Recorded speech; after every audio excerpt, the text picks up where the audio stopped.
di mana jua. Merintis perubahan terkini demi-Mu yang Maha Pencipta. Merealisasi visi mencari realiti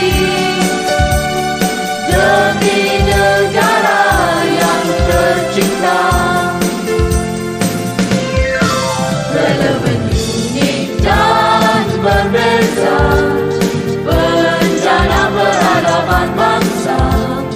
Janji kami pada semua, taburi jasa di mana jua.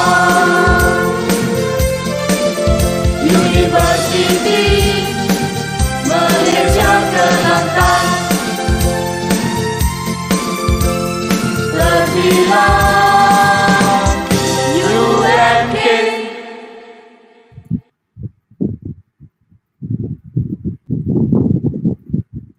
Hai, Assalamualaikum warahmatullahi wabarakatuh. Selamat petang dan salam sejahtera kepada semua yang sedang menonton. Bersama anda, saya Nuraihan binti Muhammad Nasir selaku Wakil SPKM sebagai hos anda pada petang ini. SPKM merupakan Sekretariat Pembangunan Kerjaya Mahasiswa yang menghubungkan anda dengan industri luar. Jadi, selamat datang saya ucapkan kepada yang sedang menonton dan yang baru sahaja join untuk pada sesi petang ini, di mana sekarang anda berada di dalam satu joint talk program bersama Universiti Teknologi Petronas. Program ini merupakan satu joint talk forum antara kerjasama Universiti Malaysia Kelantan bersama Universiti Teknologi Petronas, CoSI, ISP dan KPMG. Jadi saya ucapkan beribu-ribu tahniah dan selamat datang kepada program ini. Jadi untuk pengetahuan, program ini telah pun berlangsung pada 8 pagi tadi sehingga pukul 1. Jadi kita akan mulakan sesi petang sahaja pada pukul 2 petang ini dalam masa sekejap lagi. Jadi sebelum kita mulakan pada sesi petang ini, apa kata kita sama-sama bersama dengan rakan KoSI pada pagi tadi untuk kita dengar apa pendapat beliau dan macam mana program ini sebenarnya berlangsung. Jadi silakan. Hai, Assalamualaikum. Assalamualaikum. Anis dekat mana? Anis dekat rumah ke kat kampus? Saya dekat rumah. Kat rumah. Okey Anis. Okey, saya pun dekat rumah. Okey. Okey Anis merupakan host pada pagi tadi. Okay. Jadi mungkin Anis boleh ceritakan serba sedikit tentang program Joint Talk Forum ni. Tajuk dia sendiri pun Nation Capacity Building Skills, Competencies, Income Generation. Jadi pada pagi tadi kita telah pun mendengar tentang technical skills dan soft skills. Jadi mungkin Anis sendiri boleh ceritakan apa itu pada pagi tadi sedikit, sebanyak sedikit yang Anis faham dan yang telah berlangsung pada pagi tadi. Silakan Anis.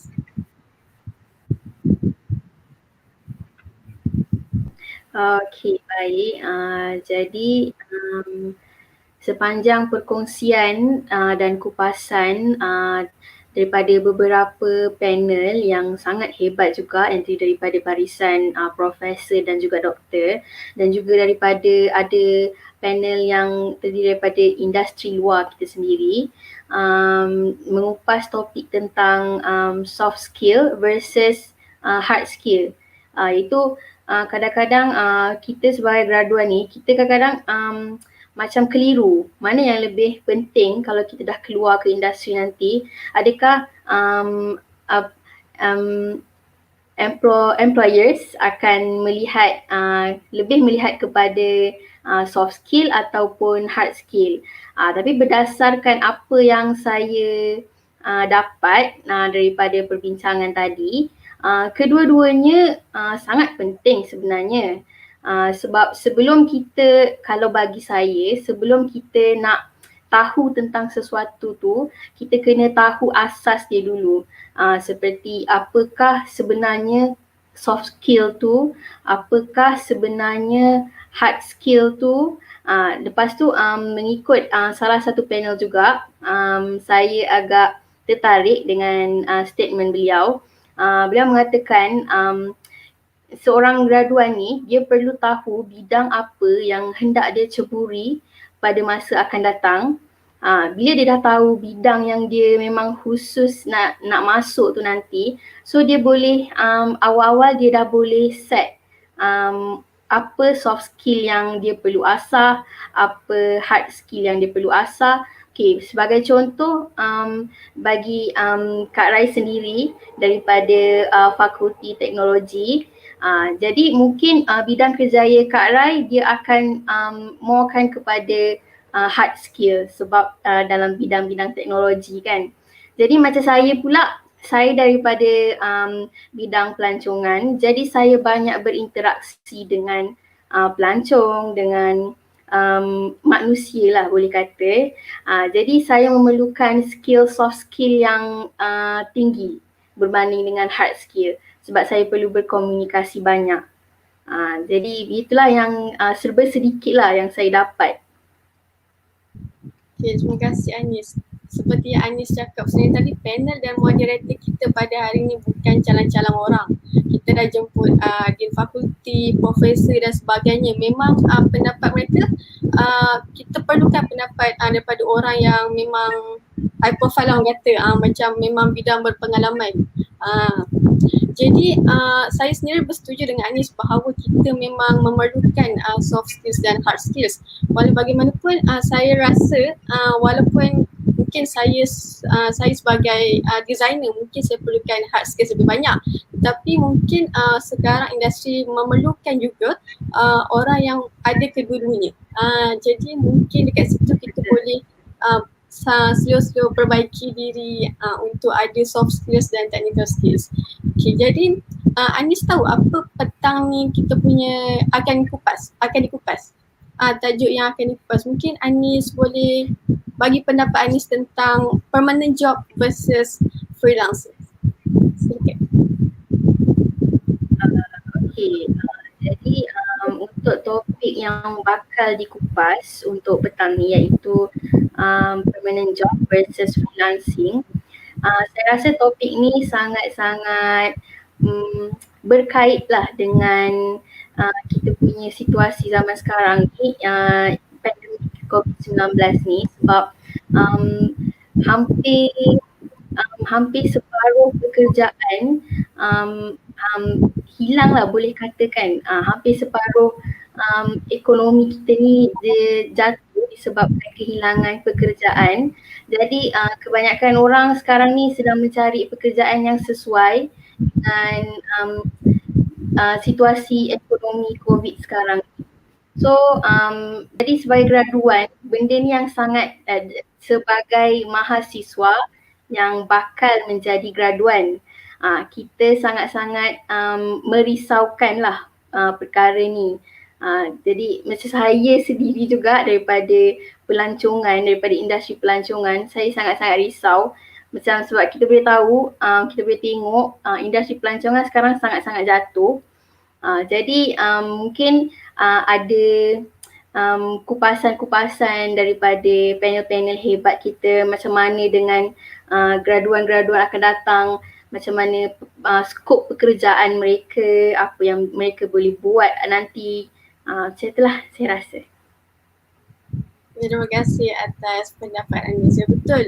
Untuk pada petang ini kita akan adakan kupasan tentang permanent job iaitu kerja tetap dan freelancer iaitu macam kita ada buat sambil kerja ni buat kerja sambil macam tu. Mostly freelancer ni kita khususkan kepada designer di mana bila kita buat freelancer ni kita boleh bekerja di mana-mana syarikat.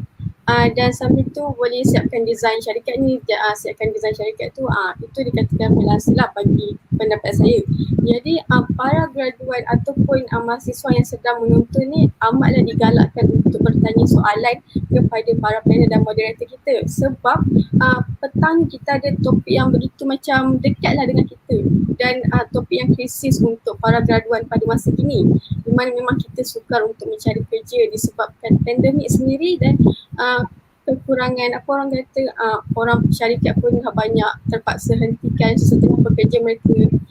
Jadi itu pun sendiri memberikan kita impak yang tidak baiklah bagi graduan dan mahasiswa yang ingin yang akan habiskan pelajaran. Jadi mungkin Anis ada harapan ataupun macam orang kata nasihat kepada mahasiswa daripada untuk program pada petang ini, macam pendapat Anis ataupun harapan lah orang kata.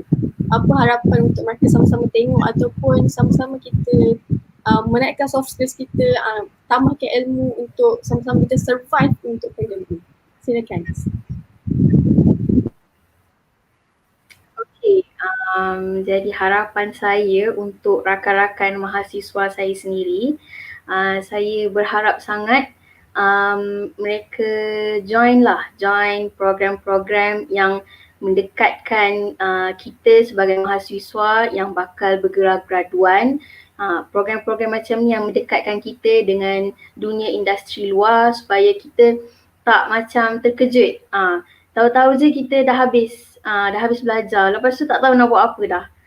So dengan adanya kelab SPKM macam ni, Sekretariat Pembangunan Kerjaya Mahasiswa ni ada melakukan banyak program-program yang berkaitan dengan industri luar. So industri luar boleh beri peluang kepada mahasiswa-mahasiswa, buka peluang, bagi jalan lah, orang kata bagi jalan kepada mahasiswa mana yang diorang nak kena buat, mana yang diorang nak kena fokuskan, sepanjang diorang dah makin nak habis belajar ni kan.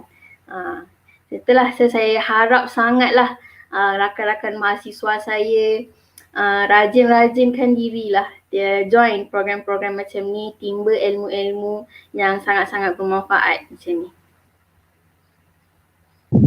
Okey, terima kasih atas pendapat Anis. Betul, semoga mahasiswa yang lain pun terus sama join pada sesi petang ini. Bersama-sama kita dengar apa yang akan dikupas oleh para panel dan moderator. Sebab bukan senang ya kawan-kawan untuk kita jemput para panel dan moderator yang hebat-hebat belaka. Mungkin week 13 sekarang kita dah nak hujung semester kan. Mungkin mereka sendiri pun busy dan tapi mereka sanggup meluangkan masa untuk macam bagi knowledge baru pada kita. Okey, jadi saya pun sudah mendapat isyarat Yanis daripada pihak Microsoft Team untuk kita sama-sama dengar pada sesi petang ini. Jadi mungkin sama-sama kita dengar seterusnya. Dipersilakan. Faculty of Creative Technology and Heritage, Universiti Malaysia Kelantan, and Mr. Sunil Hasmukare, Founder and Chief Strategist of HC Consulting Group.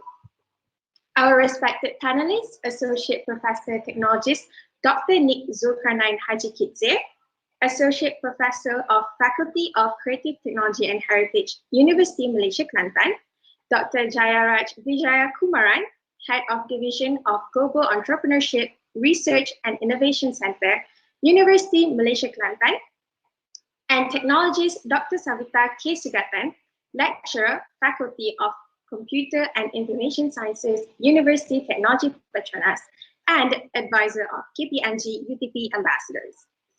Thank you, respected speakers, panelists, and all the attendees for your interest in proceeding to the afternoon session. For your information, in the morning session, we have discussed the importance of technical and soft skills and how they should come hand in hand instead of separately. We also understand that recruiters themselves agree that having adequate soft skills add to the human touch. At the end of the day, they are not targeting to hire robots. Now, moving on to this afternoon, we will be having a forum moderated by Dr. Cairo titled as Permanent Jobs versus Startup, Freelancing, or Gig Jobs. Just before we proceed to the second forum of today's joint talk, I would like to invite Mr. Sunil to present his keynote talk regarding our event themed Nation Capacity Building. Mr. Sunil, after you.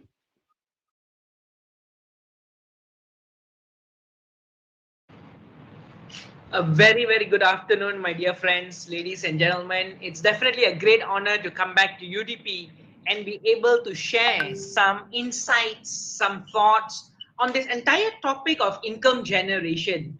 And this topic, income generation, has become such a big thing, especially now, because the country is going through multiple crises. Crisis number one, which you all know, it's the global pandemic, right? Which COVID has hit Malaysia, where Malaysia, as always, has become number one for, unfortunately, a wrong reason, where our cases per million in the country has really gone up very high. Number two is the economic crisis, which is a effect, right, of the COVID situation. And number three, the political uncertainties that Malaysia is currently going through. All this does not help the permanent employment, does not help freelancing, doesn't help business owners, does not help anybody. But the question sometimes comes is, how do we survive in this very, very challenging time? How do we move from where we were pre-COVID livelihood to moving forward through these difficult moments in life? So first and foremost, I'd like to thank the UTP and the UMK leadership team, lecturers and friends for inviting me to share on this keynote, which I'd like to talk specifically on the area of permanent employment, freelancing, and becoming an employer. So I want to share with you in about 15-20 minutes my humble journey of being working full-time, doing freelancing part-time, and eventually now becoming an entrepreneur who is also an employer to many people right now. So my dear friends, when you talk about, can we go to the next slide, please? When you speak about income generation, right, there are so many ways to earn an income. One, being an employee where you have a full-time job, where you work really, really hard, and you will be paid for your skills, for your knowledge, for your expertise, for your value that you give to the organization, right? Second is to become a self-employed person, right? And in this space where you find that a lot of people who are in that space are working so that they can actually generate income and keep funds for themselves. And freelancing falls in this particular quadrant. Third quadrant is where you become a business owner and you have got people that works with you, right? So that you'll be able to venture into bigger organizations, do work in organizations, form collaborations, form partnerships and all that. And as a business owner, you own the system, right? So very interesting. I want you to take note of the words in yellow, right? As an employee, you have a job, which means the job is yours, you are capable, you are skillful, you do the job, you get paid for it on a month-to-month. As an self-employed person, you own the job, right? And the amount of income will be determined by the kind of active work that you do. When you become a business owner, right, it is two prongs. One, the amount of effort you put in as a business owner and the amount of effort your team members put in as a business owner or business team members will determine the kind of income that you have. And finally, right, it's the stage where I'm sure each and every one of us are working really hard to get to, where we want to become an investor. Whether you invest in unit trust, whether you invest in share market, whether you invest in multiple different businesses and companies, right? You actually want to get into a space where your income doesn't depend on the active work that you do. Your income depends on the growth of the businesses that you have invested in, right? So let's be very clear so that we understand that we have choices, we have different pathways to earning income, right? On the theme of income generation. Next.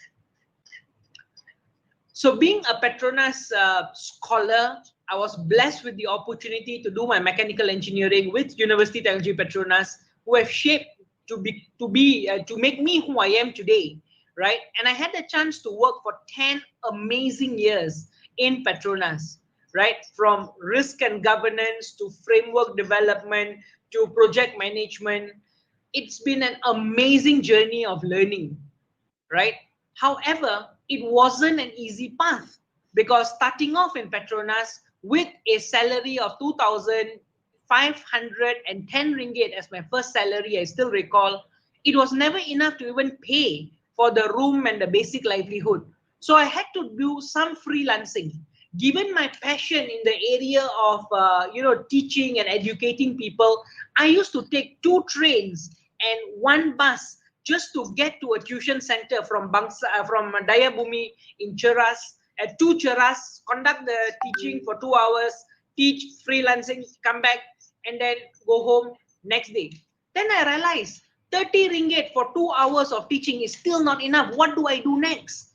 Then I jumped into another idea. I said, you know what, let me take up insurance, right? Because I'll gain the financial planning knowledge, I'll get knowledge on how to protect my income, and I'll be able to sell insurance and make some money.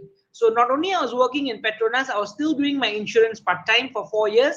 I managed to do freelancing in terms of tuitions and a couple of other things for a couple of years.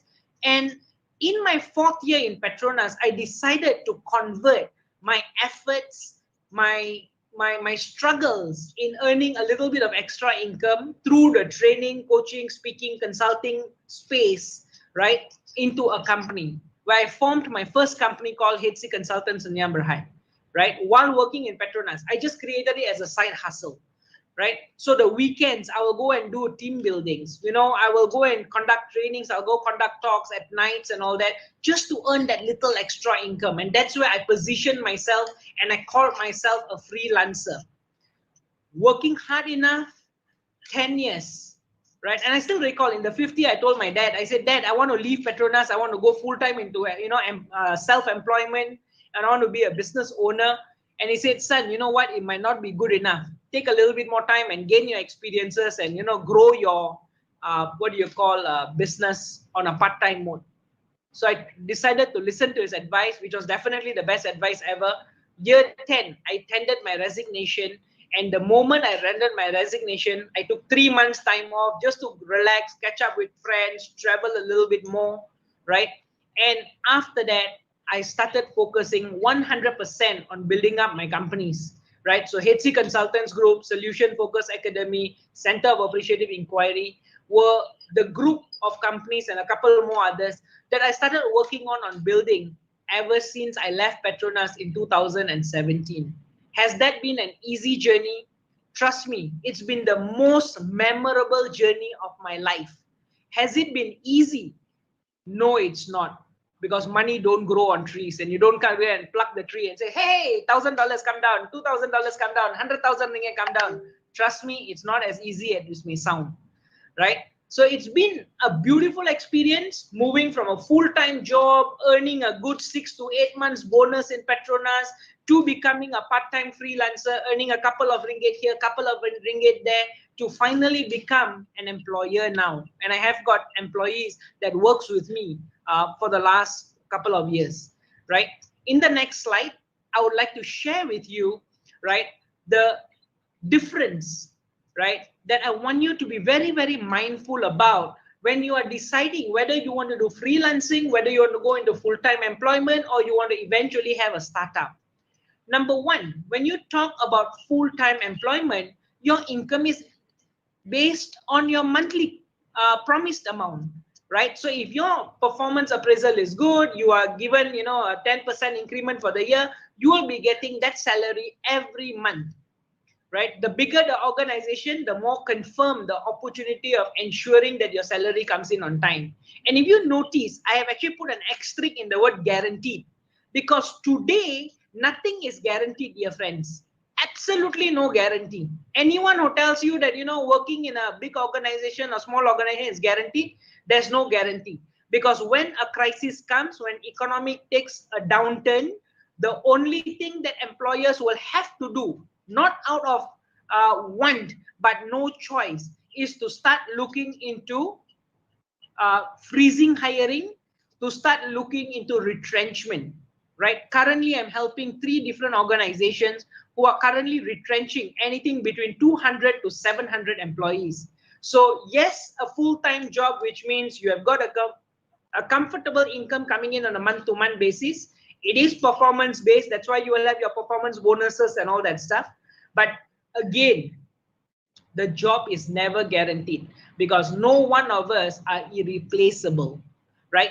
Number two is work-life balance. Why I use the word balance? Because the moment you finish work, you can afford to go home, go for your sports, continue your night with some nice movies and Netflix and all that, and eventually call it a day, right? And finally, you have got fixed working hours. Why I put the word, why I have got two sort of notes on the word fixed? Because in the earlier days where you work 9 to 5, 9 to 6, right, it's fixed. But ever since people started working from home, I think we are all working around the clock. Whether we are working for other people or whether we are working on our own, it has become almost similar, right? However, when you now go into entrepreneurship, when you become a freelancer, when you go into becoming self-employed, right, your income depends purely on you. The harder you work, the more you earn. The more you go and reach out to people, create your brand presence, create your value for organizations, the more they will want to work with you. And therefore, now your income is not limited to a fixed income on a monthly basis, but the income where your sky is the limit. However, let me tell you the downside. When there is crisis, when there is shortage of resources, you will find that the freelancers are the one, right, who may not have a job. Contracts will get terminated, job security or task, that you were supposed to be given may be taken away. Why? Because you have to be paid, right? So as much as sky is the limit in terms of income for someone who is a freelancer or a businessman, right, it can be the exact opposite. When COVID hit last year in March 18, the historical date ever, right, a lot of people were struggling, right? And even till today, I know of so many businesses that have shut down, and many more are going to shut down because of the further extension of MCO 3.0. So that's where the difference is. Now, when you talk about work life, the difference between employment and freelancing, your life is in your control. If you wake up at 6 o'clock, you work for 3 hours, and then at 9 o'clock, suddenly you realize that, hey, your mom or dad is not feeling well, you need to bring them to the hospital. Yes, you can. You suddenly wake up and only to realize that your dog is not feeling well, you take the fella to the pet. Yes, you can, because your life is not controlled by fixed working hours. Your life is controlled by you, who determines how much of work needs to be done, by when it needs to be done, and you just execute it, right? So to me, work-life integration is the key, because I'm very, very passionate about community work, social work, and all that stuff. So I get a chance to do that, right? Pre-COVID, I used to go and give free talks to the schools, to the colleges, to the universities on the days where I got no training and no consulting work, right? So that work-life integration is something that is very, very important for me, and I'm able to live that. When you talk about working hours, like I mentioned just now, it's very flexible. You can work any hours, you can work along the night, you can choose not to work. It's absolutely up to you. But if you're working full-time in an employment, then yes, please make sure you do your work, clock in, clock out, report to your boss so that you can be sure that the next month's salary comes in. All right. Moving on in the next slide, I would be able to share with you, right, some of the important traits, characteristics, and attitudes, right, that you really, really need to have, right, as the younger generation who is coming into the workforce, and coming into the workforce in the most crisis-filled year. Okay, number one, you really need to start looking at playing to your strengths. What I mean by playing to your strengths is, you may have certain skills, you will have certain capabilities, you are blessed definitely with certain assets, right, that you have. The point is not to look at somebody and say, oh, that person is doing very well, he managed to buy a BMW and doing multi-level marketing, let me follow. Trust me, half of them cannot even afford the car, but what they will do, they will go and rent somebody's suit, they will go and rent somebody's car for one day, take photographs, and try to, lure you into all the kind of businesses. So focus on your strengths and don't get distracted by what other people are doing. Number one. Number two, you need to learn to take risk, right? And when I say take risk, don't blindly take risk. Take calculated risk. Those days, a lot of people, when they ask me, Sunil, when you decided to move from a full-time employment to being an entrepreneur or to being a business owner, what sort of cash reserves would you advise a person to have? My advice used to be 1 year, because that's exactly what I did. However, I realized that is no longer true. In this COVID situation, it has really taught a lot of business owners, entrepreneurs, and freelancers that even 1 year cash reserve is not exactly going to protect you and the family during a very, very rainy day period, right? Number 3 is to be visionary. In the last 1.5 years, I had the honor and privilege to work with a couple of government ministries, and including Ministry of Human Resources, and we did something called career coaching for retrenched workers, for fresh graduates, and we clocked in close to over 2,000 hours of career coaching. And the one question I told the coaches to ask everybody, right, is like, where do you see yourself 5 years down the road? And my dear friends, you will be surprised. I barely could hear anybody had a clear answer. So the most important thing that we really need is for you to take a step back, take time during this period and ask yourself, where do you see yourself 5 years down the road? Where do you see yourself 10 years down the road? If someone is going to ask you, hey, you know what? Where do you see yourself when you're 30 years old? Don't know, not sure. Right? So that's something really that we need to focus on, because goal clarity is the #1 key to success. Goal clarity is vital, so that when you wake up the very next morning, you know what to do. You know how to do, because you know you are going towards a common vision, a goal that you have created. Number 4 is to be passion-driven and purpose-focused. Now, if you don't have a purpose in your life, right, whether it's work or whether it's entrepreneurship, you will never be able to break out. My involvement with so many HR leaders and practitioners in the country have given me enough of input to tell you that right now, a lot of young people are not clear about what do they want to do in life. What's their passion? What's their drive? They don't have a drive, it seems. And I'm not surprised to actually see that. Okay? Greed and resilience, right? Every time a small little hurdle comes, every time a small challenge comes, we give up. That's not going to help us as we want to move forward to becoming young, successful, vibrant people, right? Being able to have greed, to be able to have resilience, to be able to say that, hey, no matter how much I fall, I am never going to give up. I will stand up. Fall down 7 times and getting up 8th time is exactly what the Japanese proverb has made Japanese people so productive and successful. We must have that kind of resilience. We must have that kind of mindset that no matter what, we will never give up, right? And the last thing, right, among the many others which I've not even mentioned here, is actually a time management issue, which I noticed that a lot of people are struggling with. Social media, while it is really, really good, it is totally destroying the fabric of society. It is totally destroying young people's life, to be honest with you, if we do not use it well. Technology is tricking us.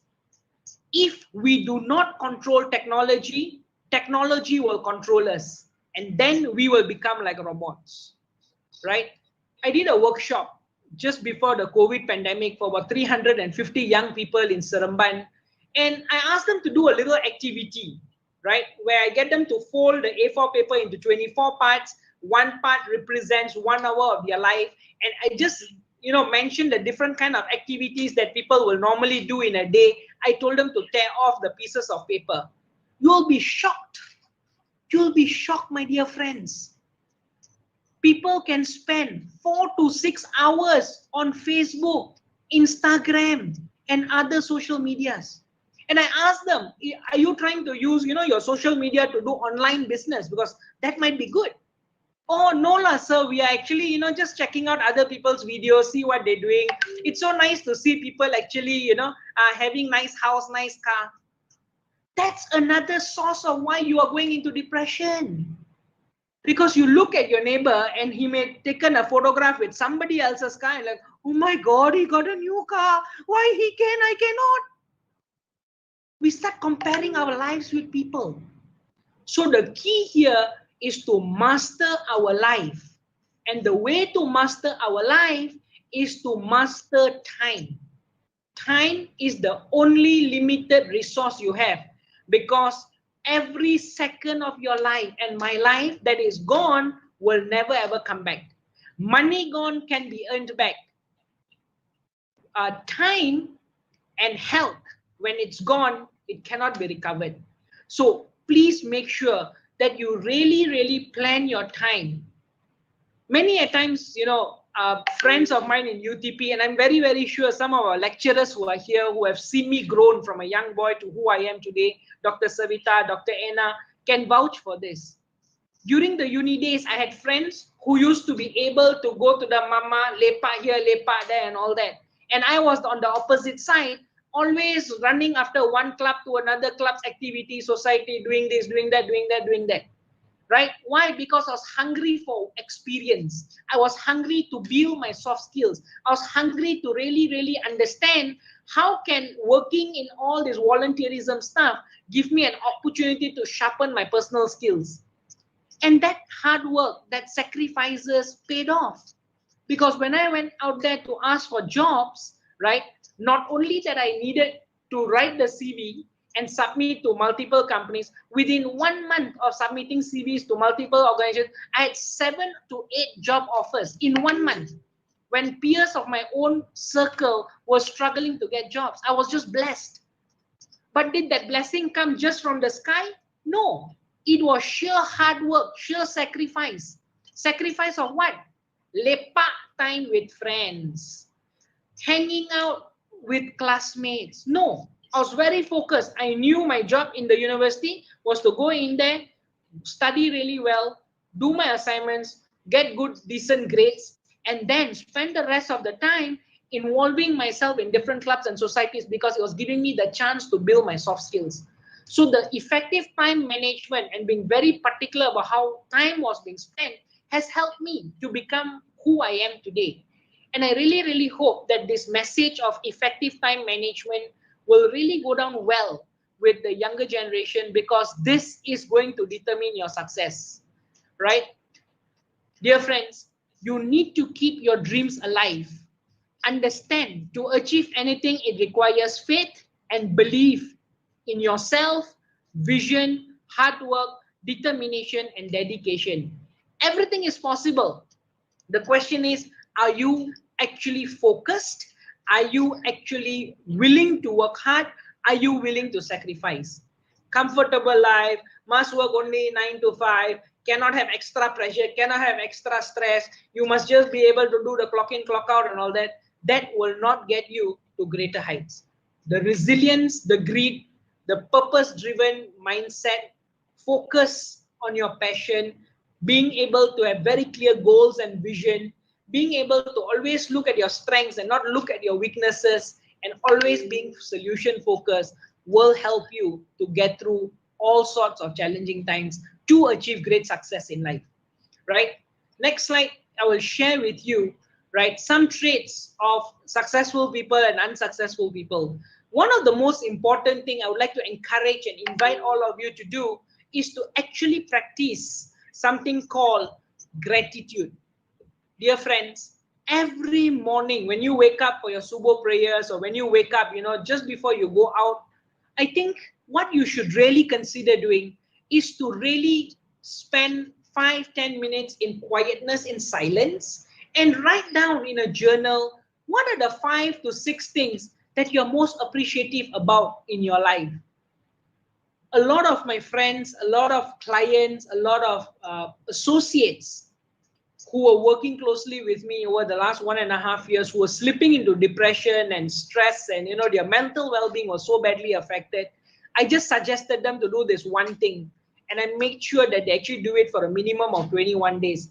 That has really helped them shift their perception of life, started becoming more appreciative about life, and eventually being able to start accepting challenging moments, yet being able to find ways to work towards their goals, right? So the one important thing is always have the sense of gratitude, always compliment others, have a very, very open mind to learning, be willing to embrace changes, always have a clear to-do list and be able to tick off what you have set for the day. Unsuccessful people, dear friends, are always having the perception that, hey, I am a UTP graduate, I am so and so, I should be this, I should be that. I have graduated, from UMK, for instance, right? And I should be given a job. No such thing. Trust me, the employment world has changed totally. It is not about what you know and how great you are. It is what sort of value can you create for organizations and leaders in organizations. That's what's going to determine the success, right? Unsuccessful people are always fearful about change. They hold grudges, they keep blaming, right? And if you look at the little box on the right-hand corner of my slide that says below the line behavior, right? Behavior like cover the tail, wait and see, I'm confused, you tell me what to do, not wanting to take proactive behavior, having the mindset that, oh, this is not in my job scope, so I don't have to bother doing, right? Always wanting to finger point and starting the blame from blaming the lecturers to blaming the university to blaming the government to blaming the employers to blaming the HR to blaming the ministries. That's all sometimes we end up doing because we feel that we are supposed to be privileged. But no, if we were to shift our mindset to go into the space of accountability, we will see what's going on around us, we will own the situation, we will find solutions for it, and we will jump into taking actions. Ladies and gentlemen, all of us want certain sets of results in our life, right? Be it academic, be it financial, be it health, be it anything. Remember this pyramid and remember this framework for the rest of your life. If all of us want certain kind of results, we will need to take action. And actions are the ones that drives the results. However, that is only 10%, and that's the tip of the iceberg. Our actions actually comes from our beliefs, and our beliefs come from our experiences. So in order to change the results, many a times we were told we need to change our actions, but that's not the truth. We need to change the kind of experiences we are creating for ourselves. Because when you change the experiences that you are creating for yourself, the kind of experiences you are going out there and seeking, you will be able to learn a lot more, you will notice a lot more, you will be able to create a new set of beliefs. This new set of beliefs will help you shape your actions. And your new set of actions will help you create newer results that you want in your life. So very, very important that if you're not happy with the results that you're having, not only you need to change the kind of actions you are having, but you need to change the kind of experiences that you are creating for yourself. I give you a good example.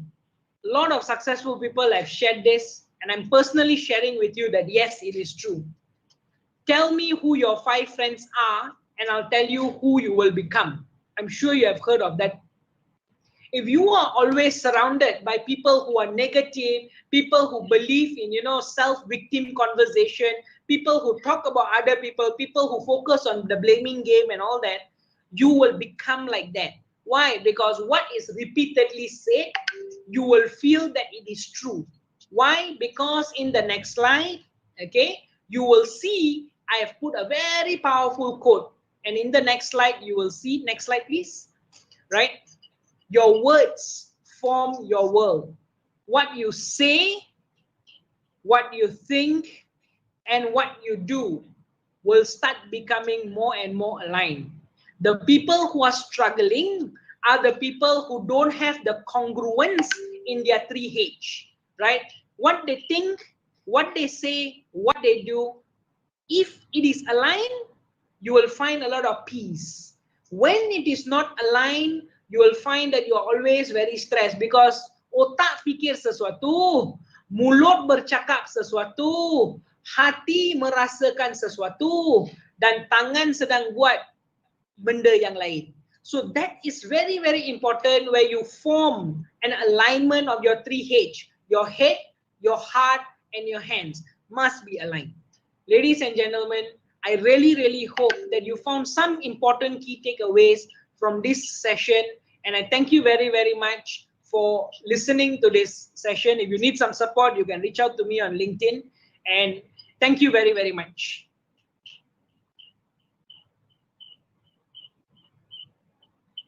Okay, thank you so much, Mr. Sunil, for that wonderful input. Now, to complete the keynote talk, we have prepared a Q&A session to conduct it with Mr. Sunil. So if you have any questions, you may post them in the chat box and we will try our best to answer your questions. Okay, so let me just refer to the chat box here. We have the first question would be, hold on. If I am choosing to becoming an entrepreneur or freelancer, what is the first step must I do? Okay, the first thing that you should do as an entrepreneur, all right, is actually to be able to discover what exactly are your strengths, right? Only when you know what your strengths are, you will be able to create the possibility of wanting to design something that add value to other people. So step one is to really discover what sort of skills that you have, right? Number two is to be able to market that skills and ensure that that particular skills and capability that you have reaches out to more people who will be willing to pay for your services. Freelancing is a very lucrative business, if you were to ask me, depending on what sort of area you work on. Let me give you a very good example. Some of us are willing to hire videographers, photographers, you know, for the work that we do, right? And you find that it is such a powerful and important skill that some people have and not many of us have. People are willing to pay high amounts of money for this. However, I've had experiences where people will ask for support, right? That means I will hire the person to do work for me. 1 year later, I still haven't got the output of the work that I've asked for. But 70% of the deposit has already been paid. The point of the story here is, as a freelancer, your 1, 2, 3 sort of initial job opportunities are critical because they will either determine that you make or break. You need to make sure the work that you do creates a lot of value for your client, and through the mouth-to-mouth marketing, you are able to generate the subsequent business opportunity. All right? So it is very, very important to make sure as a freelancer, number one, you detect what kind of capabilities and skills you have. Once you know what are your skill sets, immediately see how you can now sell and add value to people's life using the skills that you have. Do a very, very good job. Can I please interrupt for a while, because can you hear some sort of sound? Yes. Like a very annoying sound. Yes. Okay, so we're trying to, because it's really interrupting the audience. Oh, okay. So we're trying to figure out, well, where is it from? Okay, I think we can start over. I think you can continue your answering. So going back to the point, step one, identify your strengths. Step two, package the skills that you have so that you can add value to people. Number three, do a very, very good job so that the mouth-to-mouth marketing can take place. And number four, enjoy the profits and the labor of your, the profits and the fruits of your labor. And this is where I wanted to, actually, I think I had another slide, but it's missing. Right, I want to share with you the importance of you as an entrepreneur, as a freelancer, to plan your financials very, very well.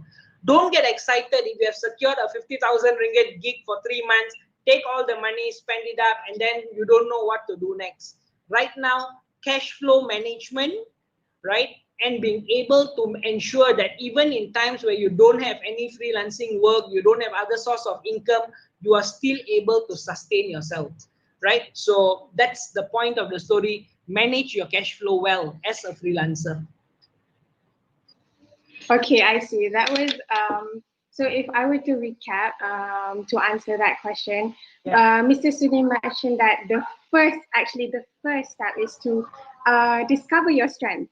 Then you calculate your risk, like exactly what you said in your keynote talk, to take calculated risks. Is that right?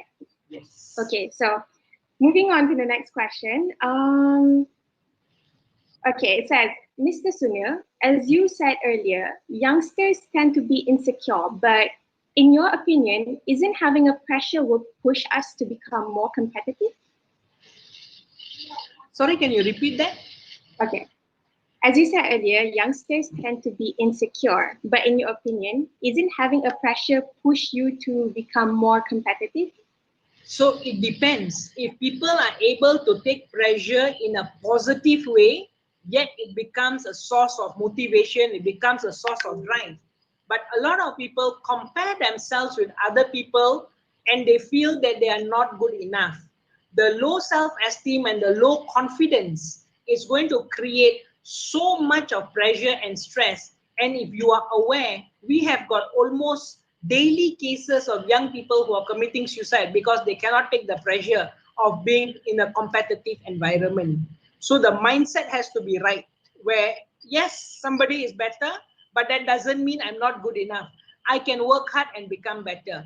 And never ever look at other people's success and say you're not good enough, because every one of us have got different timeline to be successful. KFC, right? Do you know at which age, right? The owner of KFC, right? The colonel actually started at the age of 69, right? At the age of 69, I mean, well, technically that's the age he should be retired and, just chilling, okay? But no, he decided to start KFC. And at the age of 80 plus, he had got more than 1,000 over franchises all around the world, right? So each and every one of us will have the timing for us to hit certain milestones in life.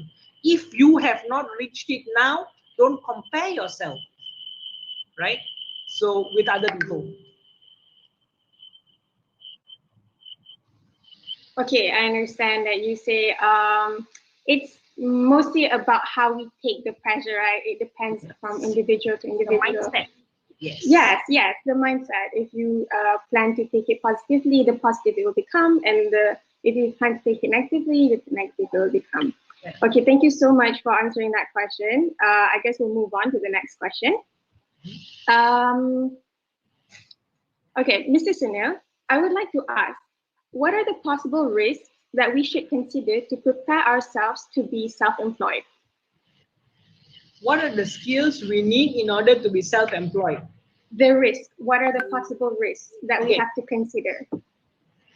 The risk number one is, what if nobody hires you or gives you any job opportunities, at least for the next 6 months to 1 year?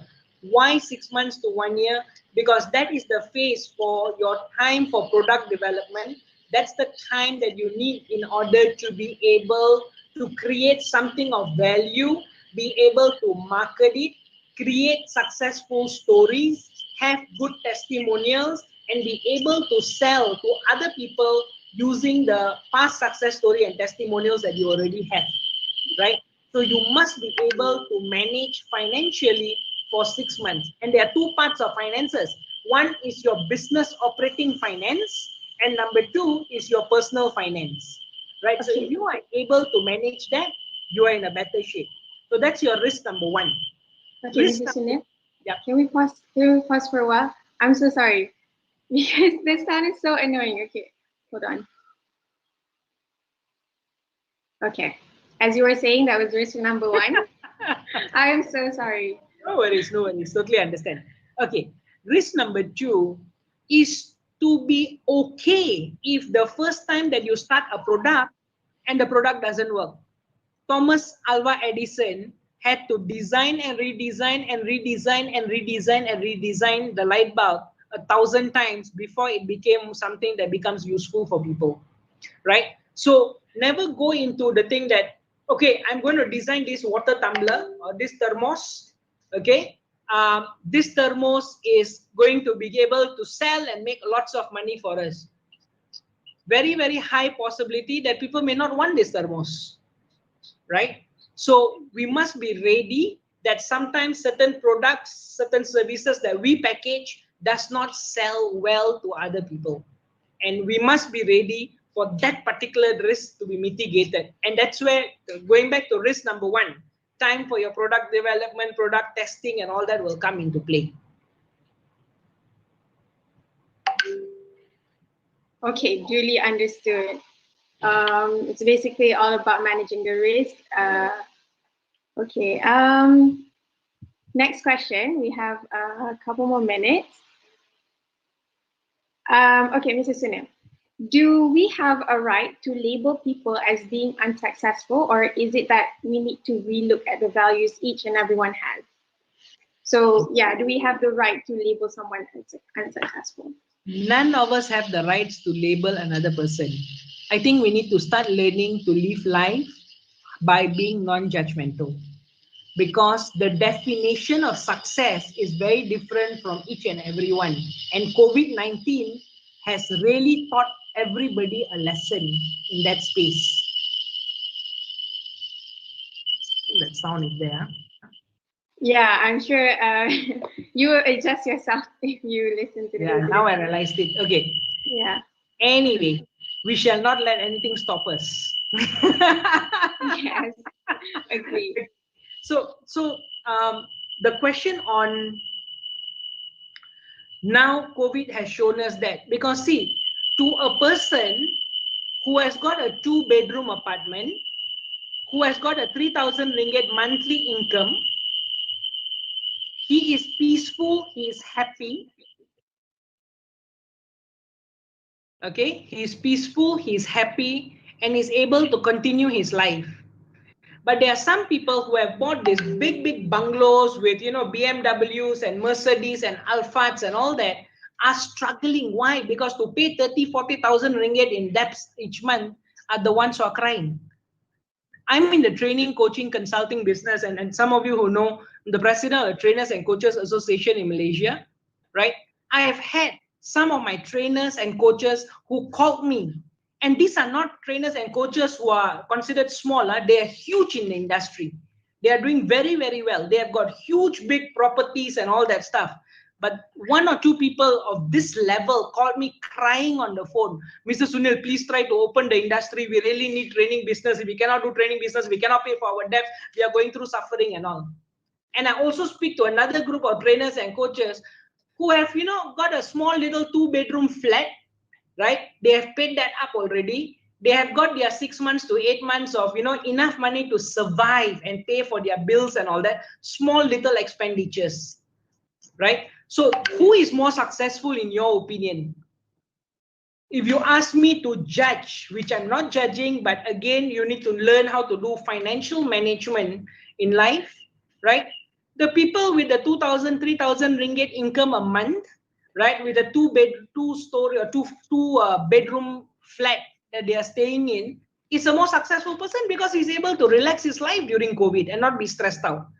Whereas this fella is now struggling because he's got 30,000 ringgit to pay a month for all his luxurious cars and houses and all that. So you get my point? The definition of the word success is extremely subjective. I might be happy earning little money, but being able to enjoy my spiritual growth. I'm able to spend more time with people, empowering and helping them, right? I may not have millions of ringgit in my account, right? So to answer your question, is it right for us to judge? No, we shouldn't judge. Each and everybody are successful in their own humble ways, right? And success is very, very subjective. Okay. Yeah. I'm sure we understand that success is very subjective. Okay, we have a next question. It goes like, I have absolutely no business knowledge and none in my family is in business. I want to start my own business, but I have no idea on what products to sell and provide to consumers. What is your opinion in this? You don't need a family with business experience. I come from a culture or a background of Gujaratis who are 80% business owners. Okay, they are always, when the ancestors came over, they all came with the business blood in them. eventually everyone got into comfortable employment. My father is a teacher, right? But I am an entrepreneur, I'm a businessman. Father has no knowledge in business, but the only one thing he tells me is always save for your rainy day. And that's the only piece of advice that has helped me survive in the last 2 years, okay? Where COVID has hit businesses very badly. So, to answer that question, hang on, the noise is still there. Just take breaks as you wish. Because we don't want it to interrupt our session. So the answer to that is, number one, you do not need family members or somebody who has business background, or there is a DNA of business in our bloodstream. No need to worry about that. One, you can learn about business. There are so many courses, there are so many people who can provide you the support in venturing into business. Number one. Number two, you really need to understand the behavior, the traits that you need in order to become a very, very successful business person, which is the CAT presentation that I shared just now.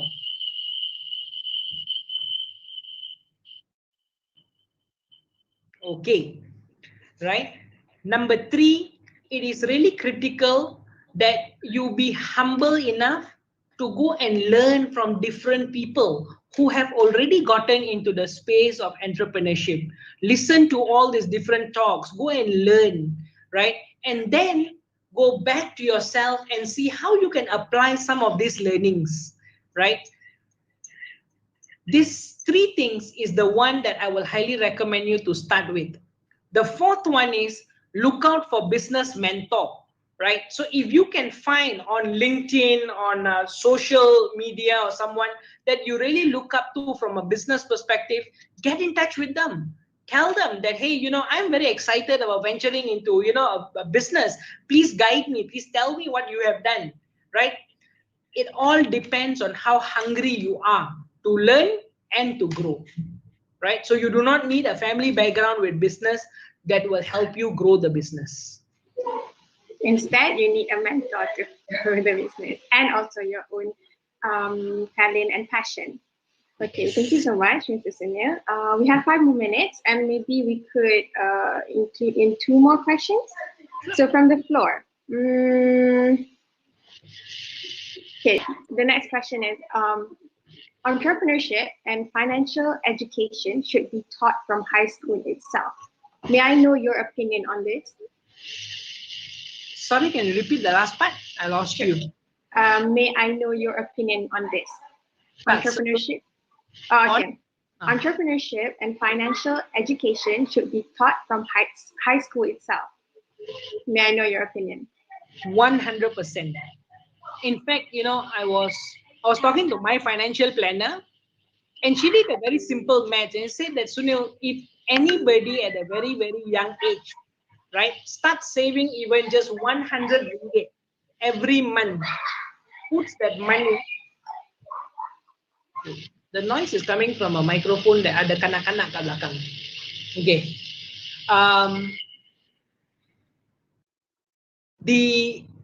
So she was telling me, right, you can actually train yourself, right, from a young to start saving. So imagine if from the age of 15 years old, you just save 100 ringgit every month. Okay, you save 100. Do you know that you can actually have close to 600,000 ringgit by the age of 45? And she did the maths and she showed me, right, in the calculation on how this is possible, right? So yes, financial planning knowledge taught even from young, it's going to be very, very useful for the generations to come. Number 2, teaching entrepreneurship skills. I think that should become something that, parents should start embedding in their lives of their children. I just got married. I was thinking to myself, I said, when I eventually have a child, right, I'm going to start little things like, you wash Papa's car, Papa will give you 10 ringgit. And that becomes a, sort of a mindset development that I can work to earn something and I can sell certain services and products to be able to earn income. So there is a great need to embed entrepreneurship, to embed what do you call this, financial management from the young age itself, in the minds and the hearts of young people. Yeah. Okay, understood.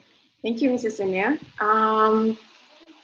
Okay, the next question is, graduates have a serious dilemma between doing business as entrepreneurs or struggle to look for a job and become highly skilled professional worker. What are your comments on that? Sorry. So the question is, there is a struggle between, you know, becoming an entrepreneur versus becoming an employee lah. Yeah, I think that was a confusion. So they wanted your comment on it. It's difficult to comment on it. I think because there are two paths in life. Okay, the path number one is to do what we all have been trained in our current education system. If you notice, right, I should probably say now there's a bit of changes happening, like, yeah, and I am grateful that it's happening, right? But last time entrepreneurship was never taught, right? Teaching you how to start up a business and teaching you how to get into the space of business is never ever taught to all of us. But now there is certain universities that are starting to put that as a module, and that's really good. So it's a choice whether you want to be an employee, slowly go up the corporate rank, or you would like to venture into a full-time business,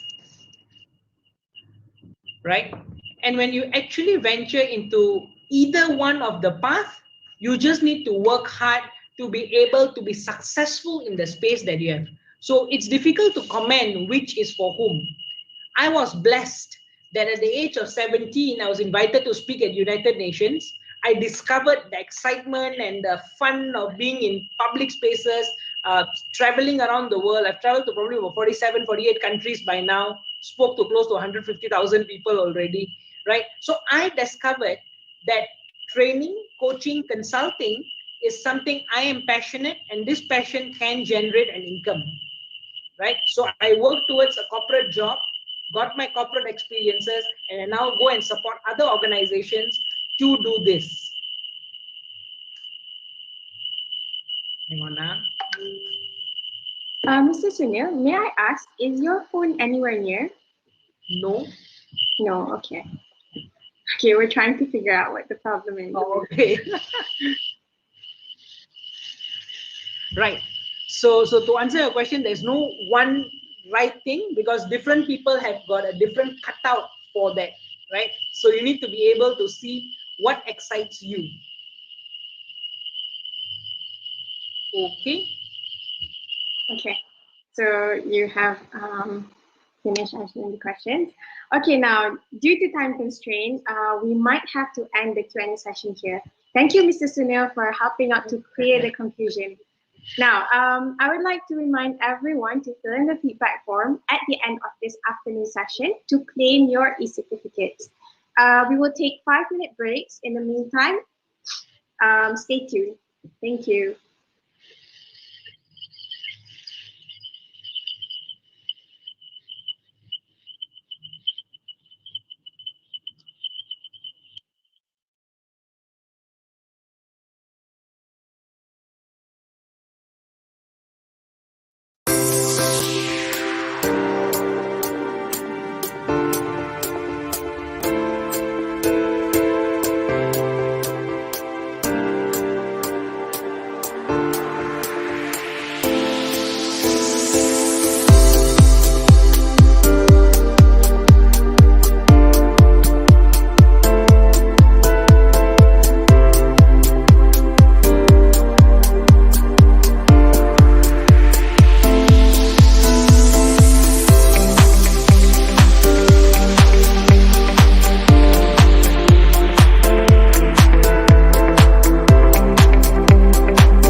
freelancing, and gig jobs. This afternoon session will discuss on topics like top jobs in the market, overqualified versus underqualified, hiring readiness and requirements of hiring, and many more. The forum will be conducted by Associate Professor Technologist Dr. Cairo. He is currently the Deputy Dean of Academic and Student Affairs, Faculty of Creative Technology and Heritage University, Malaysia, Kelantan. He is a certified Malaysia Board of Technology Professional Technologist. He is a member of the IEEE International, a master trainer in computational thinking multimedia development corporation. He is also awarded twice as an Excellent Service Award in 2011 under the Department of Polytechnic Education, Ministry of Higher Education. Now, let us invite Dr. Cairo as the moderator to conduct the forum. Dr. Cairo, I pass the control to you.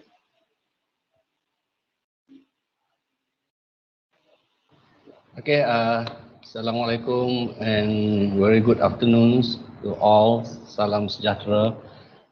Thank you, Sophia, as MC today's. Okay. Salam sejahtera and welcome back to our webinar today. How do you feel now for all of the audience? Okay, hopefully everything is going good. So after we went through a lot of discussion and sharing sessions at the mornings, I thought we have some ideas on essential skills that graduates need before enter in a real world of industries. Okay. Now in this great afternoons, we will discuss again in the issues of skills, competencies, and income generation as a themes that we're setting in our webinar today. Ladies and gentlemen, all of the audience outside there, around the world, okay, for your acknowledgements in these afternoons with the same theme as what brought by our previous panels at the morning sessions is about skills, competencies, and income generations. Our panel will be discuss all of that matters in the different perspective. They will be focusing their discussion with a title of permanent jobs versus freelancing, that what our honorable MC mentions before. So the discussions will be going around the scope of qualifications or certifications, overqualified versus underqualified, industry's readiness and requirements of hirings, parents' acceptance, incomes or salary versus expenses, flexibility and working hours, and top jobs in the markets. Okay. All of that issues, as mentioned, will be reviewed throughout this forum among our panelists today. On this afternoon sessions, perhaps you have a lot of questions to ask. So moreover, you have got more or some idea and pictures in your minds regarding on essential skills are employer wanted. So that's today we bring some experts as panelists in this afternoon forums. They will answer your questions in their expertise perspective. Without waste our precious times, let me introduce all of our respected panels today. So today we have Associate Professor Technologies, Dr. Nick Zulkarnain Kizil. He is Head of Departments for Department of Design and Creative Technology, Faculty of Creative Technology and Heritage, Universiti Malaysia Kelantan. We also have our very energetic and very motivated speakers today. Okay, that we listens the message from him before. Okay, Mr. Sunil Hasmukhare, founders and chief strategist, HC Consultant Group, also presidents for Malaysian Association of Professional Trainers and Coaches, that we call it known as MAPTEC. Okay, also we have Dr. Savita K. Sugatans, our senior lecturers, okay, from the Faculty of Computer and Information Science, University Technology Petronas. Today we also have Dr. Jaya Raj Wijaya Kumarans, Head of Division for the Global Entrepreneurship Research and Innovation Centers, GERIC, Universiti Malaysia, Kelantan. So in this afternoon session, I will be act as a moderator again. Okay. So if you have any question to ask, please doing that by text and post your comments on that chat window, which provide in the webinar systems. Then I will transfer them to the respective panel during these discussions. Okay, I hope all of you can give your full attention to these sessions. And now I hand over to Associate Professor Technologist Dr. Zulkarnain Kizir to present his opening remarks. Yeah, welcome, Prof. The floor is yours, please. Are you there? Associate Professor Technologist Dr. Zulkarnain. Okay, thank you, our moderator. Okay. Okay, Associate Professor Technologist Dr. Khairul Azhar for a brief welcoming introduction. Okay, and then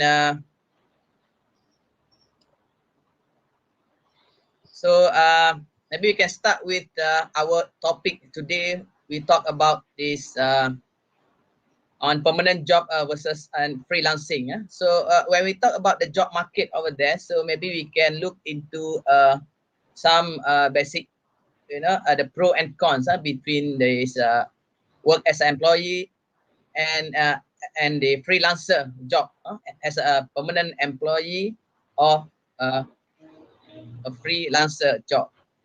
So maybe we can start with this, what the opportunity that we have. Normally, then if we become the employee, maybe we have to fix with the working hour, between 9 to 5. And if we are looking as a freelancer, maybe we are working hour will be flexible. So we can choose our, that means our time to do our job and to get the job done. And for the permanent job, maybe we can have very consistent income from the job. But maybe for the freelancer, maybe we need to earn based on our job, what our things can be completed. And the most important thing, they have two different mindset to understand. For example, when we work as an employee, we sometimes we need to be very loyal to our employer. But freelancer maybe is quite depends on the job that we require. So we have to choose ourselves. And then currently the job market now become smaller and smaller. Then we need to develop ourselves. As for the student, okay, for the student, you need to develop your personal branding so that when the customer and the other things to be there to look for your talent to work with them. So they not have enough time to look for you, but you have to establish your own brand so that with this own brand, then you can establish your skill to work together with this. So I think we have first introduction on that. Maybe pass back to moderator. Thank you very much. Okay, thank you for Associate Professor TS Technologist Dr. Nick. Okay, regarding actually what mentioned by technologist Dr. Nick before, there is about maybe I can conclude that there is something like talent, which is what our graduate have actually. So maybe what we call it, Dr. Savita, maybe Dr. Savita can be give some comments a bit, okay, about what really we need means from our graduate actually, because if we're looking with the permanent jobs versus a freelance. Hello. Okay, permanent jobs versus freelancing actually.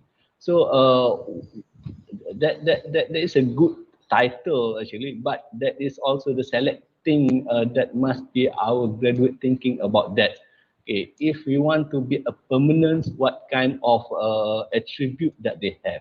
But if he intends to be a freelancing, what kind of attribute that they must be have.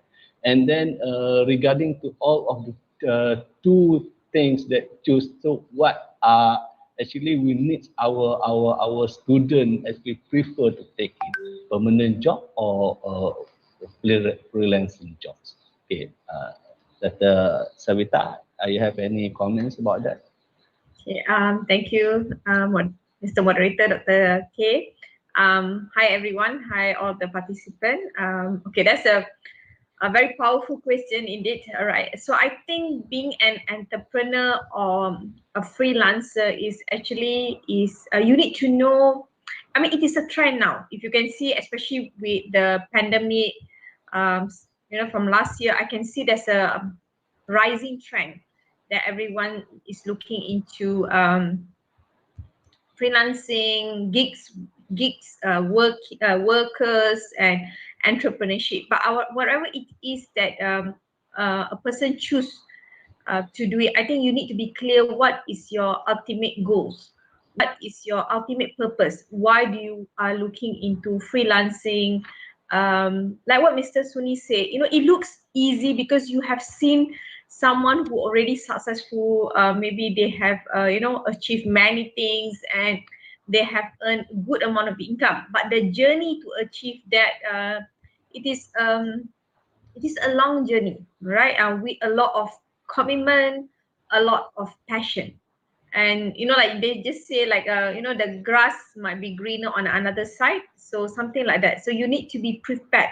So I think having the knowledge of entrepreneurship is very crucial. All right, and another thing that I think is very important, to have a mentor instead of trying.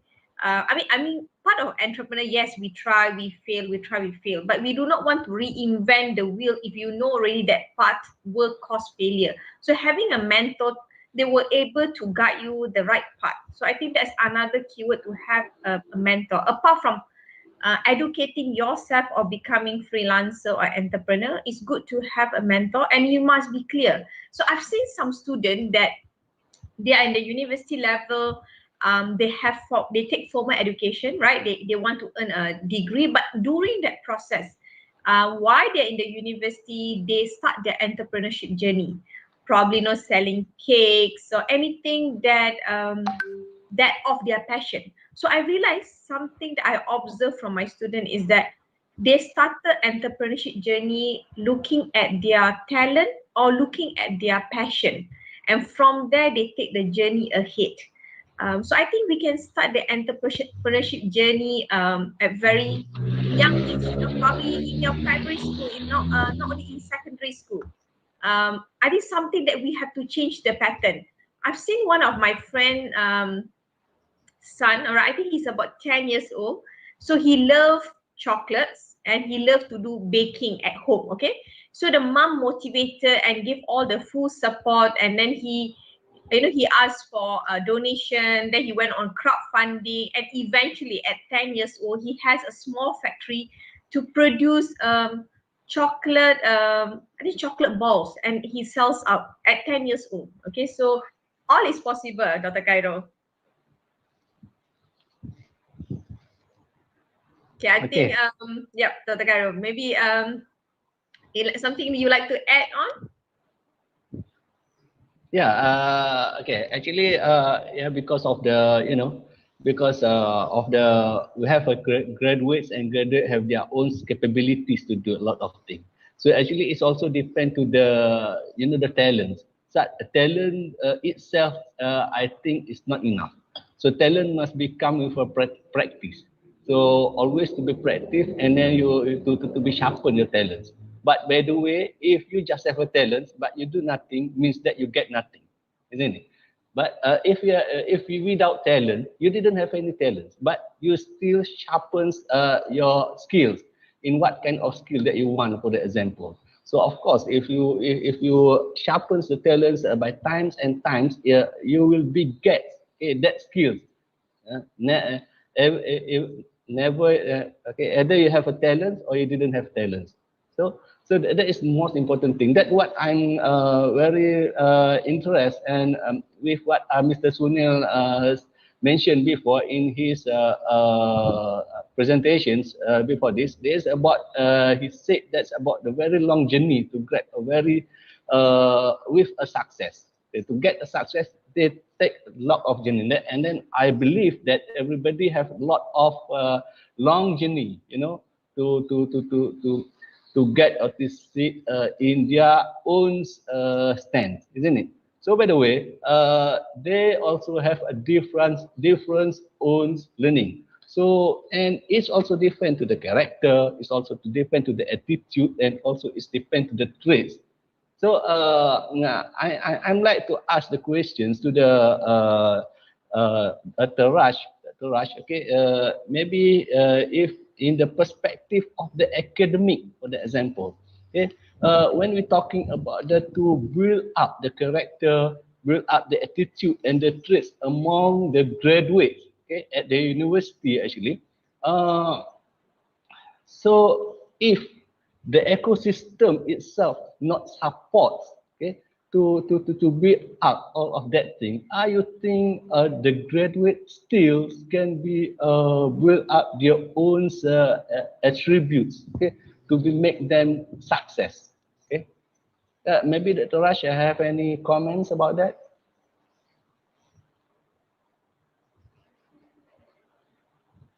Dr. Raj, are you there? I was on mute. Apologies. Hi, audience. I'm Dr. Raj. I can't talk much about you know, evaluating the whole ecosystem that we have in the country or outside of the country, but we certainly can see there are certain models that work more successful than others. Personally, I feel whatever that, you know, success is very subjective, and how people build that success is has various different paths. If you look at the various famous people that you know that they have written books about their success and everything, they talk about their success, you can see actually most of their success comes from challenges. If they are not in an environment that are filled with challenges, most of the time they don't get that new skill acquired. We can take, for example, Tom Cruise. Tom Cruise is one cool example. You know, he is an actor. You know, being an actor is you're supposed to be able to act, and this the main job criteria is you are able to act. But you look at his current sets of skills, from martial arts to driving a motorcycle, driving a high-speed car chase, right up to I think the recent movie was about he had to know how to fly a helicopter. So you see, being an actor, he can't say, oh, I can't, you know, to be one of the top actors, having been paid at a very high salary, he needs to develop all these new skills, and all these are challenges to him. So it depends on how the people take up the challenges. Even as academicians in our own university, like me, I'm a biologist. Essentially, I end up in UMK with the word entrepreneurship in that tagline, which I've never been taught how to do any financial balance or whatever, you know. But the basis of the skill sets is there actually when you have gone through the proper education. So education also comes in various forms lah. Of course, we have to understand that. But the important thing is we are willing to take up the challenge, and the environment, no matter how uncomfortable or unpromising it is, as long as you feel there is a potential there, you should work on it.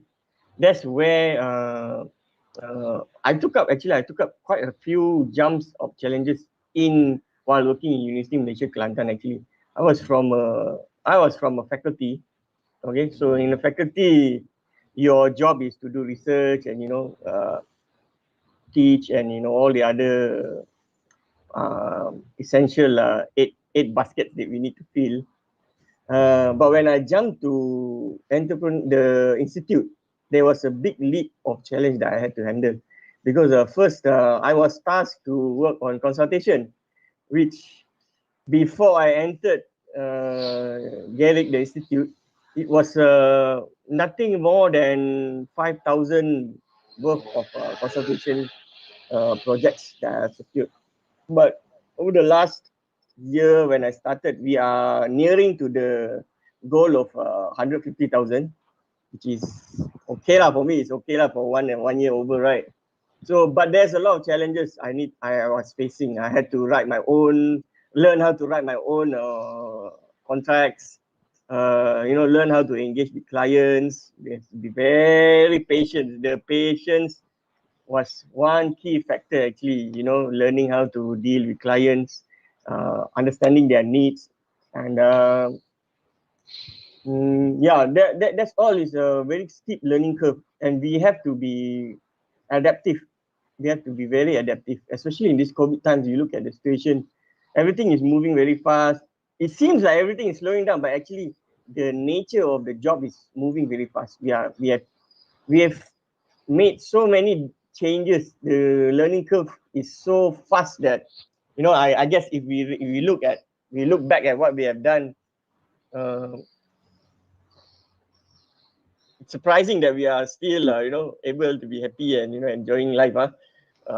So yeah, the skill sets are very important. The skill sets actually comes with challenges. With those challenges, you need to actually learn how to overcome, and then from one challenge to another challenge. Learning how to overcome a challenge is also a challenge. So those are new skill sets that you learn throughout the experience that you're learning. So yeah. Okay, thank you, Dr. Jaya. That's a great input from you. Okay, yeah, please. I have something to so it's quite interesting topic to be discussed today, because they have sometimes we have to look into a different perspective. So whereby our different perspective, we are looking into the opportunity, not rely on the permanent job, but we need to develop ourselves to be fit into what we call it, the gig economy, as mentioned by Dr. Sabita just now. So this is an option for us. So that actually is not easy to work as a freelancer. You have to have enough skill set that fit you, or be sufficient with certain skill that you need, so that you can be survive during, especially when you work as a freelancer. Okay, according to some survey done by this HEPA wallet, they said there are certain percentage, the reason why they choose to become a freelancer, because the top reason why they choose to become freelancer, because it's flexible. Okay, in order for you to flexible, you have to work like you do your own business. So that's the other thing. The second popularity, the reason why they choose to become the freelancer, because they feel that they have to work freely. The more you work, the more money you earn. So that's the motivation, okay, for this job seeker, or maybe those who have this professional talent, so they can survive as a freelancer. And the good thing also that I can maybe I can share a bit on what are the skill that will be be important. Either you become the job as a permanent, or become the freelancer, because the set of skill set will be determine how good you are and how you can contribute to generate income, or you want to work for your employee, for your employer. So I think maybe I can focus on several skill set that will be highlighted through the future job survey done by a World Economic Forum. They said about, they have a certain skill set that will be like this cognitive ability. So they have enough cognitive ability to be more critical, okay, ability to work fast, to think fast, to make decision fast, anything fast. And then they have to have the skill of system skill, so that they know the system, not only the computerized system, but the system in the business, the ecosystem of the entrepreneurship. So that's why you need to have this kind of skill. About according to the survey, about 17% of the demand on this skill. And then for the complex problem solving, that's also important, skill that required by the student or graduates. And content skill, how you can compose all those the content that will be suitable for you in any industry, so that yourself will become more flexible to work with any industry. And there also surprisingly, we also look, the research find out about 80% of the skill required on the social skill. So they have to have a different set of social skill. For example, now we are working with this digital environment. We not only rely on the face-to-face communication, we have to rely on how we socialize through media social, through digital platform. So this is quite a skill. For example, to handle the customer service and the problem that rise from the client or our own customer. And a technical skill, of course. For every job position, you must have a sufficient technical skill so that you can be fit with that particular job that you are looking for. And then, of course, the physical ability will be also very important as well. So this is other thing that you need require the skill. But they have another skill that will be comply with this current development of the industrial revolution. Now will be digitalize everything, so we need to strengthen our skill. And one more thing, that the student need to build their own personal branding and try to look into the volunteerism, so that you can highlight your skill, so that your potential your potential employer will be interested to your skill set, that will be valuable to the organization. Okay, so I think that's from my opinion how we can strengthen the skill type that required. Very important nowadays to be survive in the job market, or even though become either for permanent job or as a freelancer. Okay, come back to moderator. Okay, thank you, Professor Technologist Dr. Zulkarnain. Okay, good input about that. I relate. I'm looking back to what APTS Dr. Nick mentions before. There is about the actually about the skills, and then about the abilities, and then about what are our graduate needs. Okay, what are our graduate must be enhanced in their skill, which is in line with what our employer needs, isn't it? So the most important thing, all of that thing actually is needs by the employer, and it's also need by the self-employee. So it depends for me. For the example, if permanent job or freelancing, so we also need the same skills. I thought we need the same skill. So for the numeracy skill, for the digital skills, IoT skill, and a lot of things, the new skill actually not just covered for the freelancing only, but also covered and needed by a permanent job as well. So regarding to that, maybe I want to jump to the Mr. Sunil, okay, because I thought he have a lot, but he have a lot of experience, okay, with a young age actually, but he has a lot experience, maybe more than me, I don't know. Okay, by the way, there is about permanent job versus freelancing. You have been a permanent job before, and now I thought you in the freelancing part. So maybe you have some kinds of advice or any opinions in your perspective. Okay, what actually are graduate must be enhanced their skills, their attributes, okay, in both of the area, permanent jobs and the freelancing. So maybe Mr. Sunil can give your comment, please. Thank you very much, moderator. I hope you can hear me. I hear you, but your voice is heard very far. It's a bit far. Can you hear me better now? Okay, more better. All right. So thank you very much for the question, Prof. I think I really support what Dr. Need said, right? One of the very, very important skills is personal branding. And one of the easier way to get into the space of personal branding is two things. Number one, really be out there, seen, genuinely doing and creating value for community, volunteerism, social work, because only you can enhance your soft skill, you'll be able to also be seen and connect with a lot of different kinds of people. Number two is to leverage on technology. Why? Because you have got, certain portals like, for example, LinkedIn, right?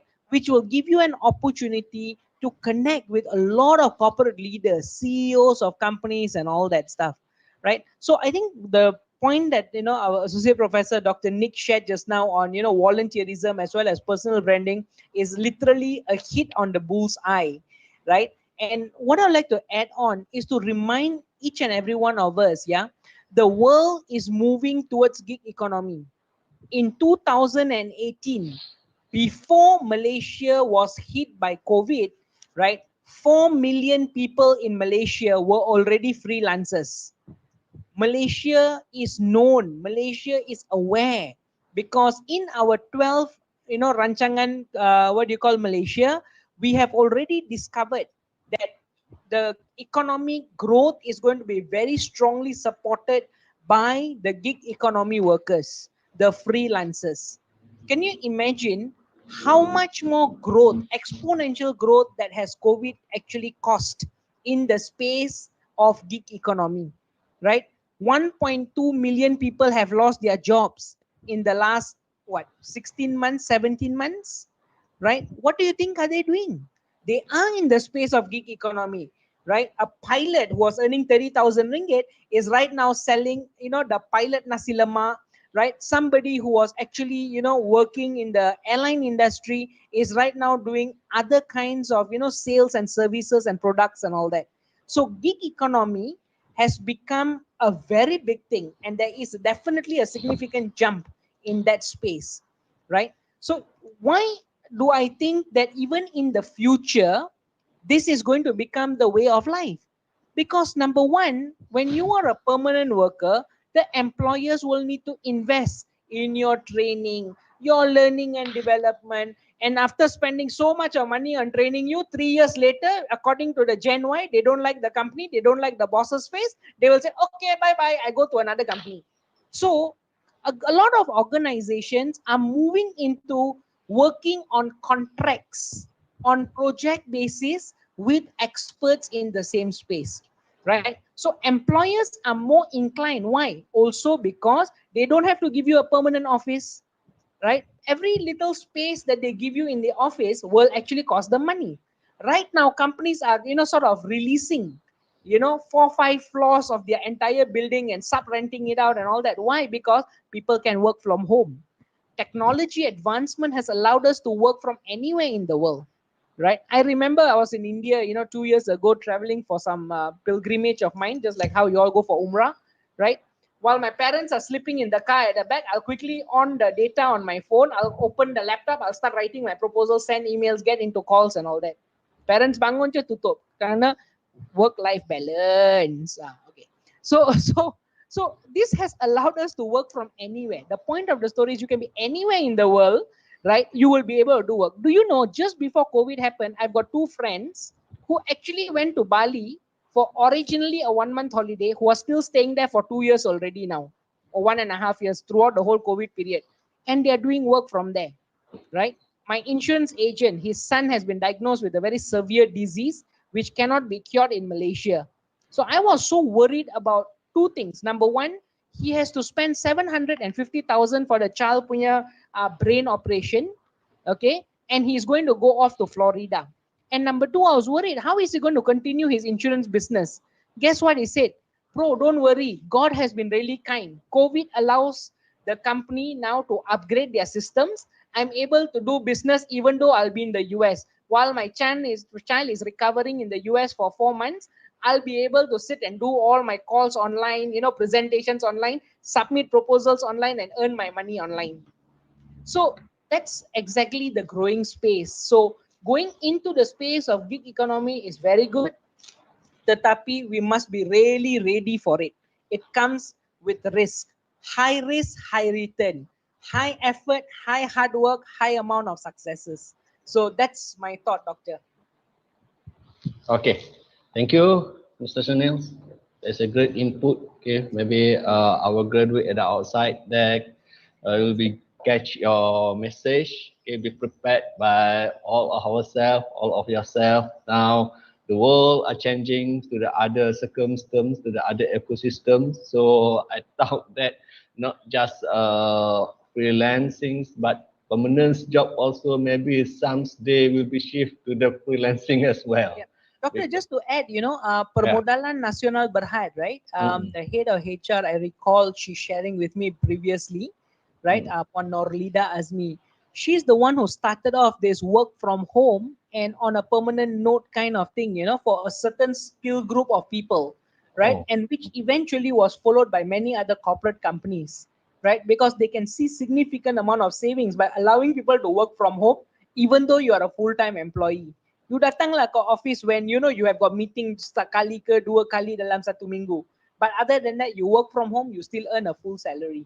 But that's the future of our lives already. Yeah, yeah. Okay, thank you for the inputs, Mr. Sunil. So we must be prepared for all of that thing, especially for our graduates. Must be predicted the futures and what kind of skills that actually we need. Okay, to be facing with our futures. So we don't know that what will be happens at the futures. So maybe Dr. Savita okay, have some kind of comment, especially regarding to what we discussed with Mr. Sunil before. That is about that what the shift of the circumstances, okay, or the situations, or maybe the nature, I don't know, what we call the situation happens from now, okay, that we worked in a conventional way, okay, before this, but it start from 2000s, I don't know, maybe 2018 because of the COVID, okay, because of the COVID is by the way, the online system actually or the emerging early than that, but everybody ignored that actually. But now, because the crisis, so we must be change our life. Okay, so our graduate also must be change their life and must be masters in new skills immediately. So, Dr. Savita, maybe regarding to that pandemic COVID-19, you think to master the skills in what we need in the pandemic COVID-19 is just a temporary situations only, means that later on is going back to a normal, or maybe that is must skills that we must be masters as a graduate especially. Okay, maybe that you got my questions, Dr. Savita? Yes, Dr. Okay, Karim. I got a question. All right. Thank you so much. In my opinion, I think pandemic has disrupted the entire market. So we're not going to go back to the past or the traditional way. Things have changed so much since then, and it's about going forward. I think the research shows that the recent research by MDET shows that about like 100% organization are moving towards digitalizations. They are moving towards digital transformation. Even businesses are moving from brick mortar to digital platforms.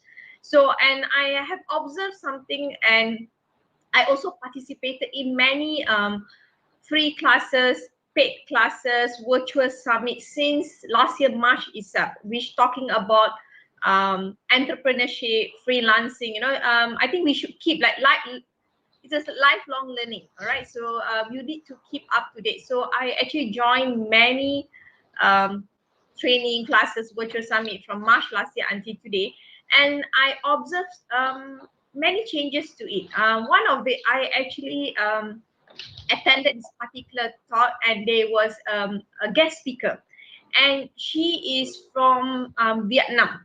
All right, so she was working full time. All right, she's like a data entry person working full time in. She's based in Vietnam, and she's a Vietnamese. So she said that every day she has to travel like 1.5 hours to go all the way to her office and work the whole day and take another 1.5 hours to come back home. So 3 hours just on the road. Okay. And as that time the pandemic has not struck yet, so she started freelancing beforehand.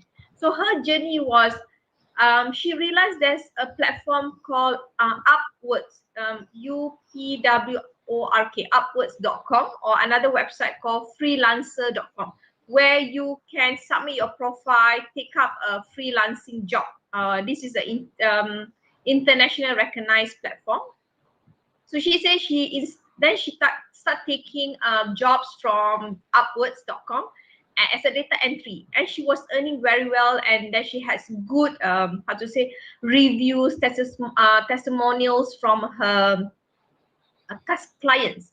Eventually she actually earned more income than working as a permanent job in a company, and yet she can work from home. And she actually resigned her permanent job and she focused solely being a freelancer, working from home, taking up all the job. But to one extent, the job was getting too much for her to handle.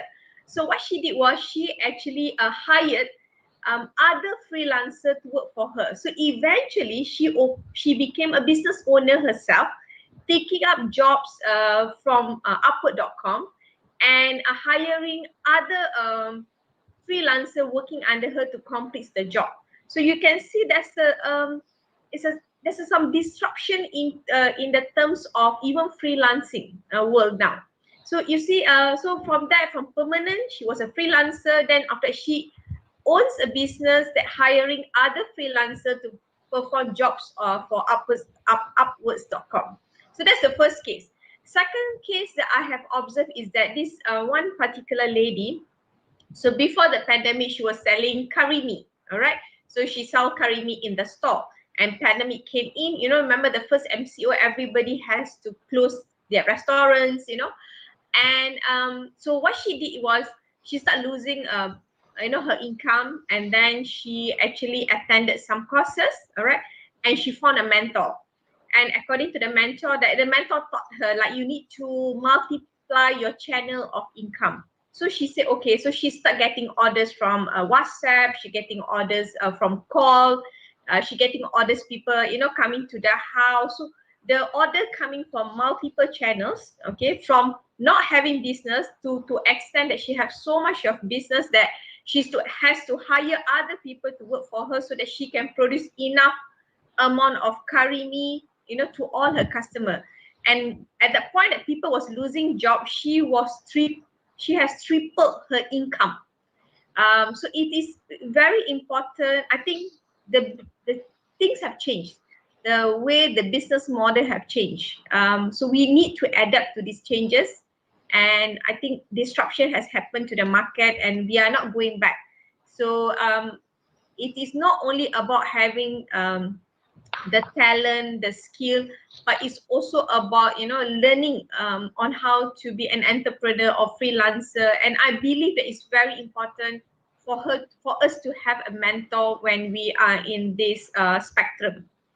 That's Dr. Khairul, that is my opinion on this. Okay, thank you, Dr. Samita. That's a great opinions from you. Okay, regarding to what are you talking about, Dr. Samita, maybe I want to jump to the Dr. Raj. Okay, so the question is about when we are going to be freelance. Means that we do a lot of things. What are our customers' needs, isn't it? So regarding to that, actually, the question is, are our graduate actually still needs qualification or certifications or a specific certifications on their field? Because when we enter to the universities, they learn some kind of field, and then after that, at the end of the day, when they finish learns at the university, so they're going to be a freelancing. So when they go into the freelancing, maybe nobody want to know, nobody want to see their academic skill or their academic performance, such as how many GPA you got and everything.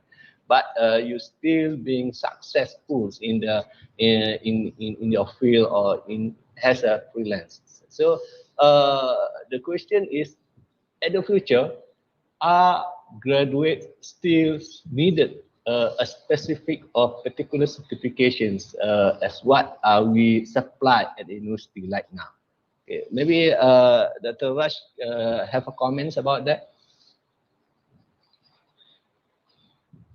Dr. Rao, are you there? Sorry, Dr. Rush. Sorry. Oh, you gave me a very tough question, but I was thinking my mic. Essentially, it's like this. Whatever job you are doing, it all goes back to your set of skills. If you have a degree and the job that you're applying is essentially most of the time is writing proposal or writing, doing some letter preparation. Of course, the typing skill is the first thing that your boss will be your boss will be expecting you to have. If you can't type on a typewriter or keyboard, essentially your degree is not useful to him or her. So the degree is there. The qualification is important when at one point of time they will look. Example, they want to give you a promotion. Okay? Or somebody wants to give you a contract worth certain amount of money. They will look, okay, do you have the necessary qualification? Okay, qualification is one thing, but then they will look in depth your skills. That is where when as a person that you prepare your CV, they look at what you are doing, what you have done, what kind of skill sets that you have. If you're in the engineering field, especially like engineering drawing, they will ask you to show a portfolio. They will care whether your CGPA is 4.0 or not. They will want to see, what is your portfolio, what kind of drawings have you been preparing. They look at the skill. The qualification is useful when there is the front of your CV.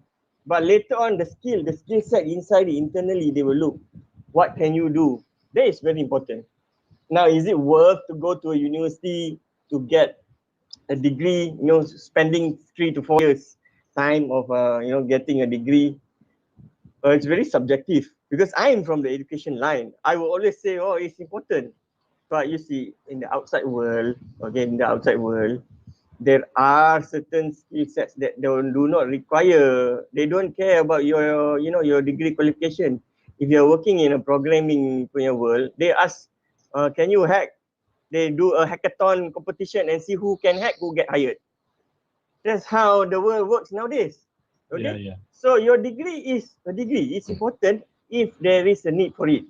Mm-mm. So like for me, I'm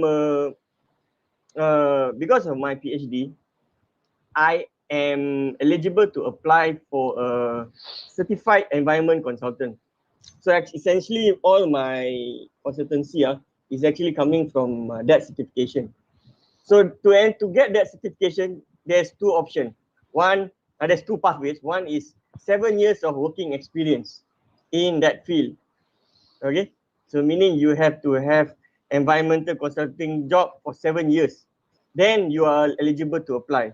The other route is you have a PhD in the necessary field of science. Then you can apply for that consultancy certification. So you see, there is what we say a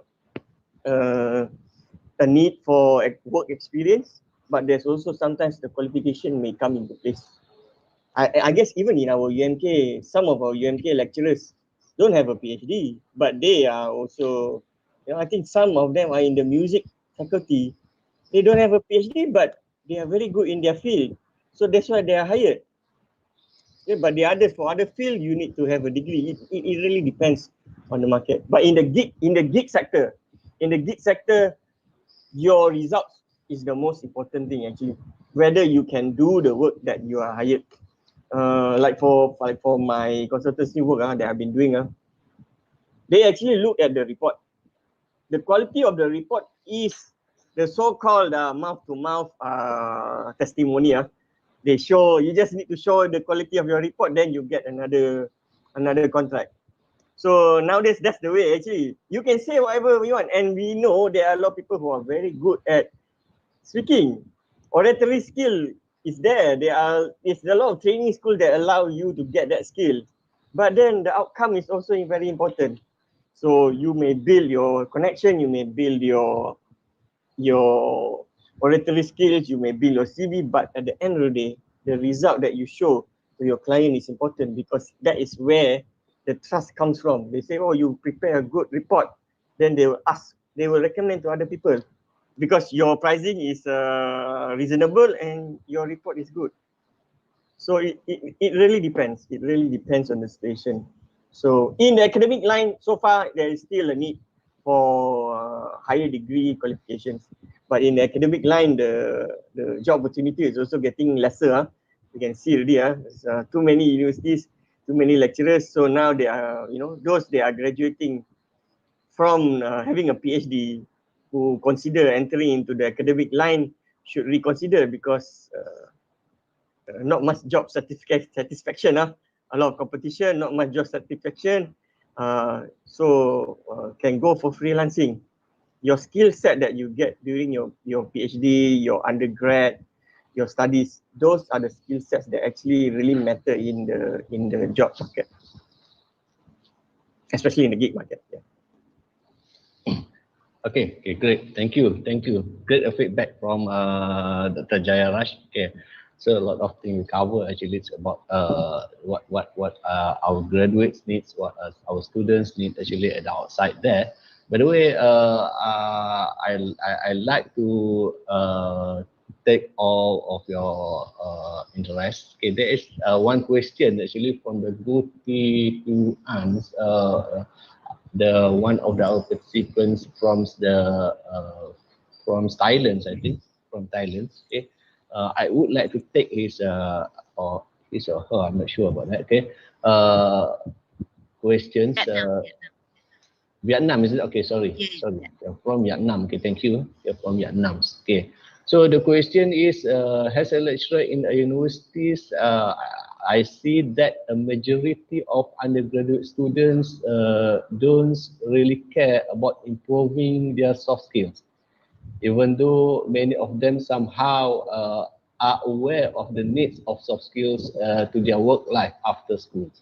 So can you suggest what some solution to solve these problems? It is about the maybe the ignoring of some kind of soft skills during the studying at the universities, and then after that they will be focusing to the soft skills later on.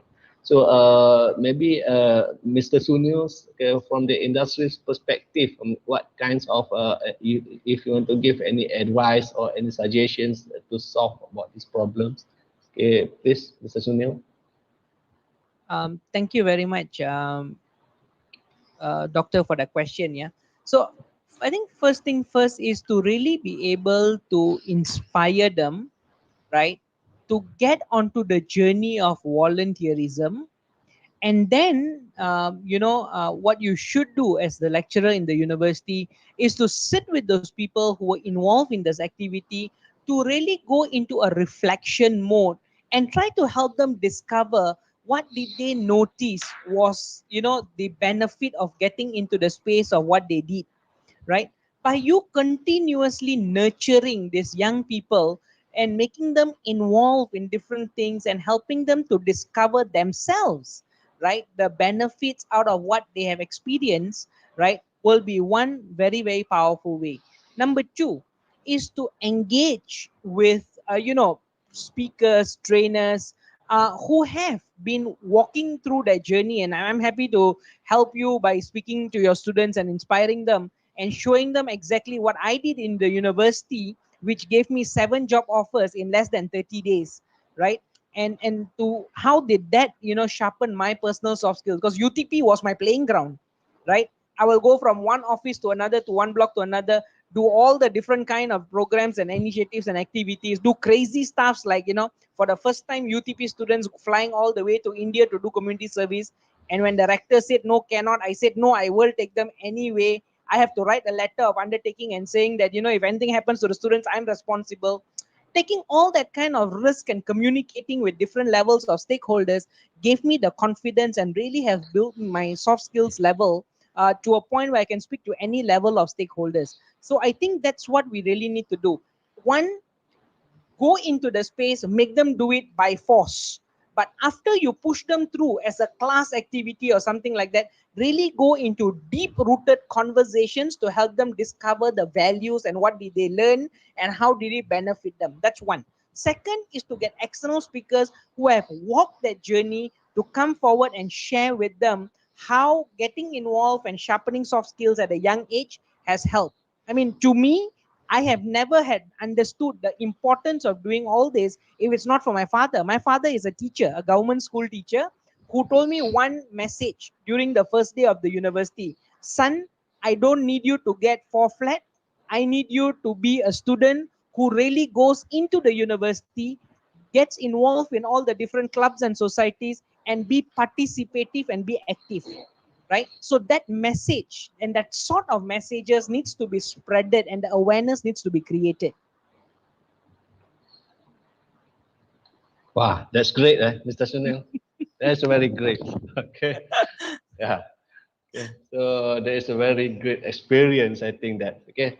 So another thing, Mr. Sunil, I think we have some sorts of questions. It's a very essential questions. I thought maybe Mrs. Nat must be answer this question. Sure, sir.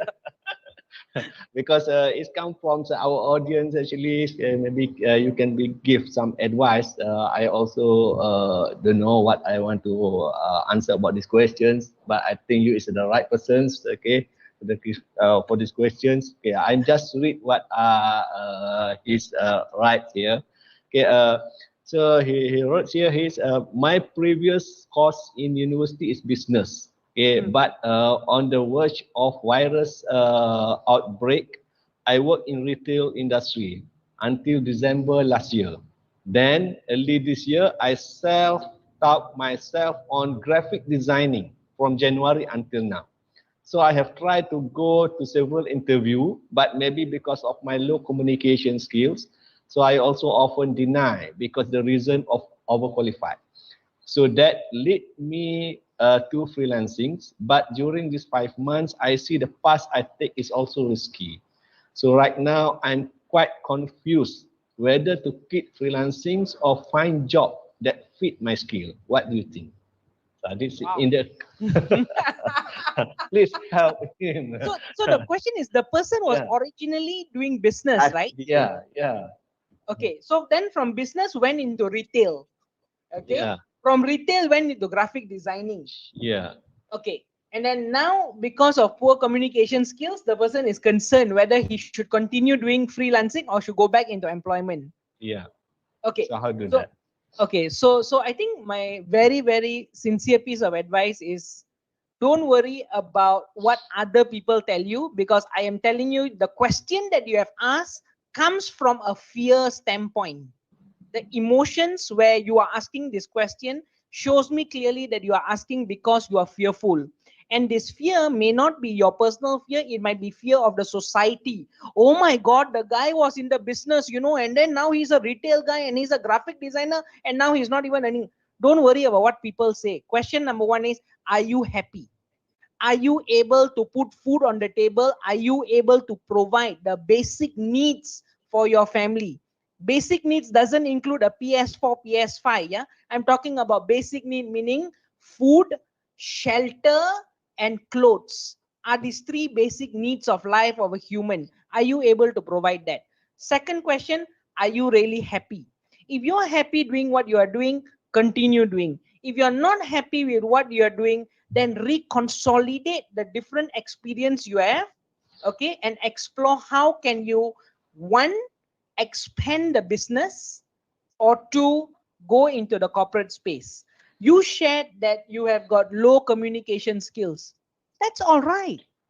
Right? We all never had fantastic communication skills, but we put in the effort to learn. And I'm telling you, Malaysian government is one of the most generous governments, no matter what people say, right? Government agencies like, HRD Corporation, or previously known as HRDF, have got more than 450 courses going on their platform called eLatte for free, right? You have got Coursera by MDEC, okay, fully funded by MDEC, certification, some of them, where you can learn for free. So I think you should spend your energy, okay, looking at one, what are your strengths? Two, what has helped you so far, even in the challenging time? Three, how can you now sharpen the skill sets that you need? And number four, how can you now go out there and either ask for more freelance work opportunities, or number two, to actually go out there and go back into an employment space? Now, you mentioned you have got skills. Okay, I can't see you, but I hope you can see me. You said your experience and strength is in the area of graphic designing. I just told my staff to help me hire a graphic designer. So if you can get in touch with me, I'll be happy to look at your portfolio and your experience. Like what Dr. Jayarat said, it is not your degree, your paper qualification, your past experience that I'm interested. I'm only interested to see the kind of designs that you do. And if the kind of work that you do fits what I want for my organization, I'm willing to hire you. So get in touch with me. Okay, thank you very much, Mr. Sunil. Hopefully, Mr. Ismail, who's asked that question, get the message, and thank you very much again for the Mr. Sunil, and also to our audience, to Ans from the Vietnam. Actually, so thank you for the previous questions to ask about the soft skills amongst the graduates, and then. I have another one question from the audience. Actually, we have a slot of the Q&A, but I think that more better if take all of that questions since I have the questions now with me. So I'm just blow up all of the questions to the panel. Okay. Okay. Dr. Nick, PM Dr. Nick. Yeah. Okay, maybe there's one question. Maybe it's a bit appropriate with you. There's about something like a digital, as it was mentioned before. I'm just read. Yeah. Okay, the question is, as it was mentioned, business are moving towards digitals nowadays due to the pandemic. So in the future, if people are allowed to go back to working at office, and a lot of companies still choose to work digitally due to a low cost from paying the building rent. So what is your opinion about this in the perspective as an academician? Okay. Thank you very much. I think it's a very good question. Okay, maybe we start thinking now how we going to. I mean, the nature can be changed because we cannot change the environment, but we can change a bit the ambience, how we live into. And then when we look into taking place in job market, okay, there are two things that we need to be considered. For example, let's say if we choose as a freelancer, we need to provide a good solution. Doesn't matter how, through using digital technology or using the conventional way of working, but you still need to offer a best solution for your client. And the second one is about when you work with your employer. I mean, you should know how to become yourself to be useful to the organization so that you can deliver the task on behalf of the agency. So that's the thing. But maybe employer now they be comfortable with this new norm when we work through digital platform and so on. But actually, we need to look into some positive perspective. For example, according to this, recently the research have been conducted. They looking into the effect. What is is also much more on affected the freelancing in the shadow of the coronavirus. Okay, because they now be changing the way they work, the way they live, and the way they make decision and the way they do the task. But if you're able to looking into the positive way, there be increasing number of demand on the service. Okay, because when we come back to this, the job placement. Either as a freelancer and so on, there are 4 category that will be need to be a skill set for any job seeker.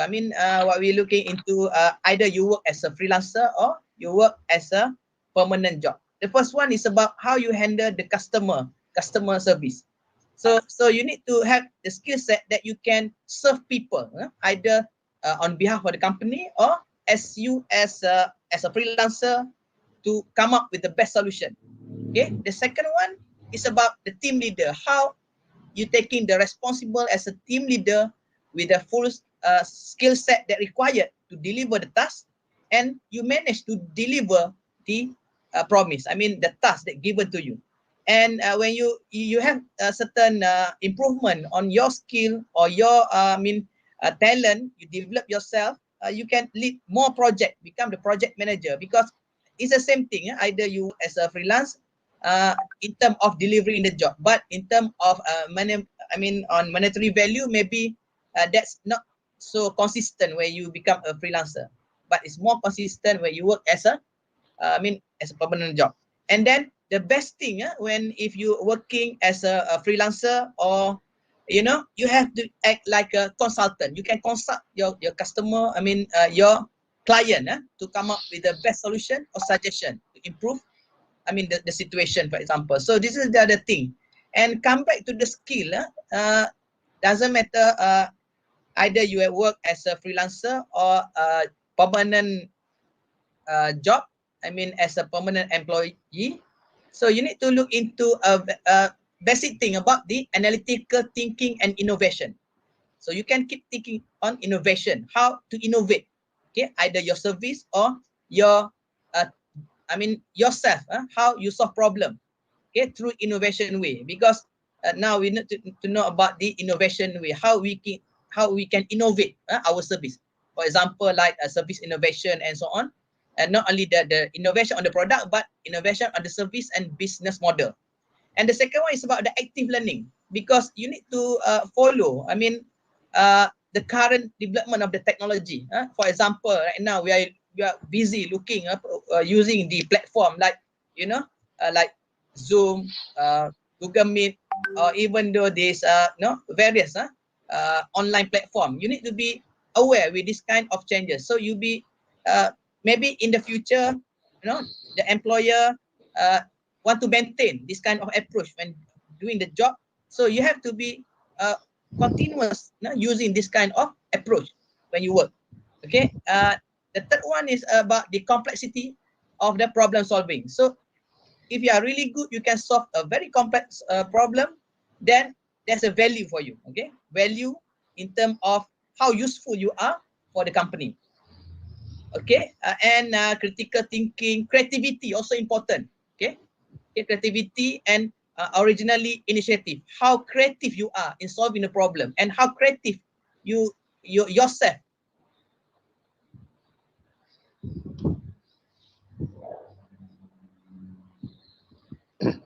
Hello. Have that need to be learn continuously. Okay, because when the technology appear, we need to use this technology. And the leadership and social influencing. So this also the skill that you need to learn, and you have to improve your skill. Okay, so that if you are looking for job, the employer will need this kind of skill. So, and the technology use is also important now, because now technology is everywhere, especially on digital technology. If you are unable to use this technology, okay, efficiently, then that skill will be, if you able to manage the use of technology, you have a more value, okay, for organization, because now organization have moving from the traditional method of doing work or doing things through the new norm, okay, using the digital platform. And about the technology design, okay, that's also an important skill for those graduates, and not only graduates, but also the leader or the company owner. They need to know how to develop when you own the technology to become the first. To monopolize all those market. Okay, and one more thing is also about the resilient and stress tolerant and flexible to the environment. As I said just now, okay, we cannot do anything about the world, the changing of the world. The new normal is coming, and we need to adapt but we can change the ambient, how we react to this ambient, okay, to react to the situation, so that we can uplift our skill and our the usefulness of our skill and experience to provide the solution to the customer if you are working as a freelancer, and to provide a good services to your employer. And the last one but not least, the skill of reasoning and problem solving and the ideation of new approach, because sometimes when we can offer something like a unique things to solve the problem, that's a value. Because if you see the development of the platform or the technology, they always improvise. Okay, for example, I don't know, maybe if you have some experience using in earlier days of social media, we use Twitter. So Twitter only can send text messages. Okay, text maybe 160 character. Then we improve. Then come with this Facebook. So you can send pictures and so on, and come with this Instagram. You can say pictures. So every innovation that be introduced to the industry, to the market, that's the innovation come from the problem. So you can fix the problem and you try to relieve the customer and the industry pain, so that they can enjoy the technology, okay, throughout the in the industry. Okay, that's why I think I quite agree also. If in the future they be still using the digital platform in doing our work, maybe our new normal now become a normal working approach. So I think the industry will remain this as a part of this approach to manage and to work with the industry, because they have been tested through this pandemic.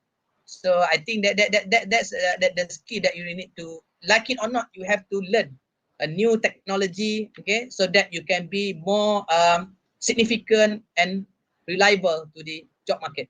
Okay. Okay, thank you, Associate Professor Technologies Dr. Nik Zulkarnain. That's a great input from you about the changings of the world now, and we also must be immediately changing, which is appropriate with the tremendous changing by the technologies nowadays. So, so a lot of attributes must be have in our graduates actually. But in context of the parents, maybe Dr. Jaya has a global entrepreneurship research and innovation centers, okay, have some input, because I've looked back that Jaya always look very calm, very cool person. Regarding to the changings of the world, regarding to the change of a new orders from the from conventional to the digitals, of course, when we transition from the one's condition or from the one's situation to the other situations, it will give some kind of impact to us, and of course raise some stress to us as well. Okay, so maybe you have any advice or suggestions to our graduates, how to control maybe your stress, how to control your emotions, okay, by facing with the changing of the world. Because I believe that not just me actually has old generations or old school talk only, but also to our graduates. They in a new generation also, they will be facing with a new changing of the world, and then they also will be facing with a stress to change all of that thing. So maybe Dr. Jaya have some kind of take and advice to them at the outside, please. Managing stress, I guess I'm not the best person to, if you ask people who know me, I'm not the best person to ask, because but you look calm and cool, so I thought you're the right person in this in this moment. So essentially it's like this. I think from personal experience doing my masters and my PhD, and you have a lot of people that asking very funny questions, essentially, when are you getting married, when are you getting children, when are you gonna get your job, when are you gonna get your car? These are all essentially standard questions coming from people around you. But the stress, essentially there are two types of stress. One is internal stress. You managing the work that you've been assigned, managing the situation around you. That is personal stress. The other one is people around you who give you, exert certain pressure on you. Personal stress, you may have some control. That one is for sure lah, okay, because you are the one who control how you manage whatever you can manage and how you face any certain condition or situation. Now the external stress you cannot control. You cannot say, don't ask me that question. Don't it's none of your business. That is sometimes the situation that most people face. So the ones that you cannot control, if you follow Buddhism thinking, you put aside first. You control yourself first. So personally, the stress is I actually heard one TED talk about managing stress. This is one of the cool advice I heard from that TED talk. If you go to the emergency room in the hospital, they got this stress system.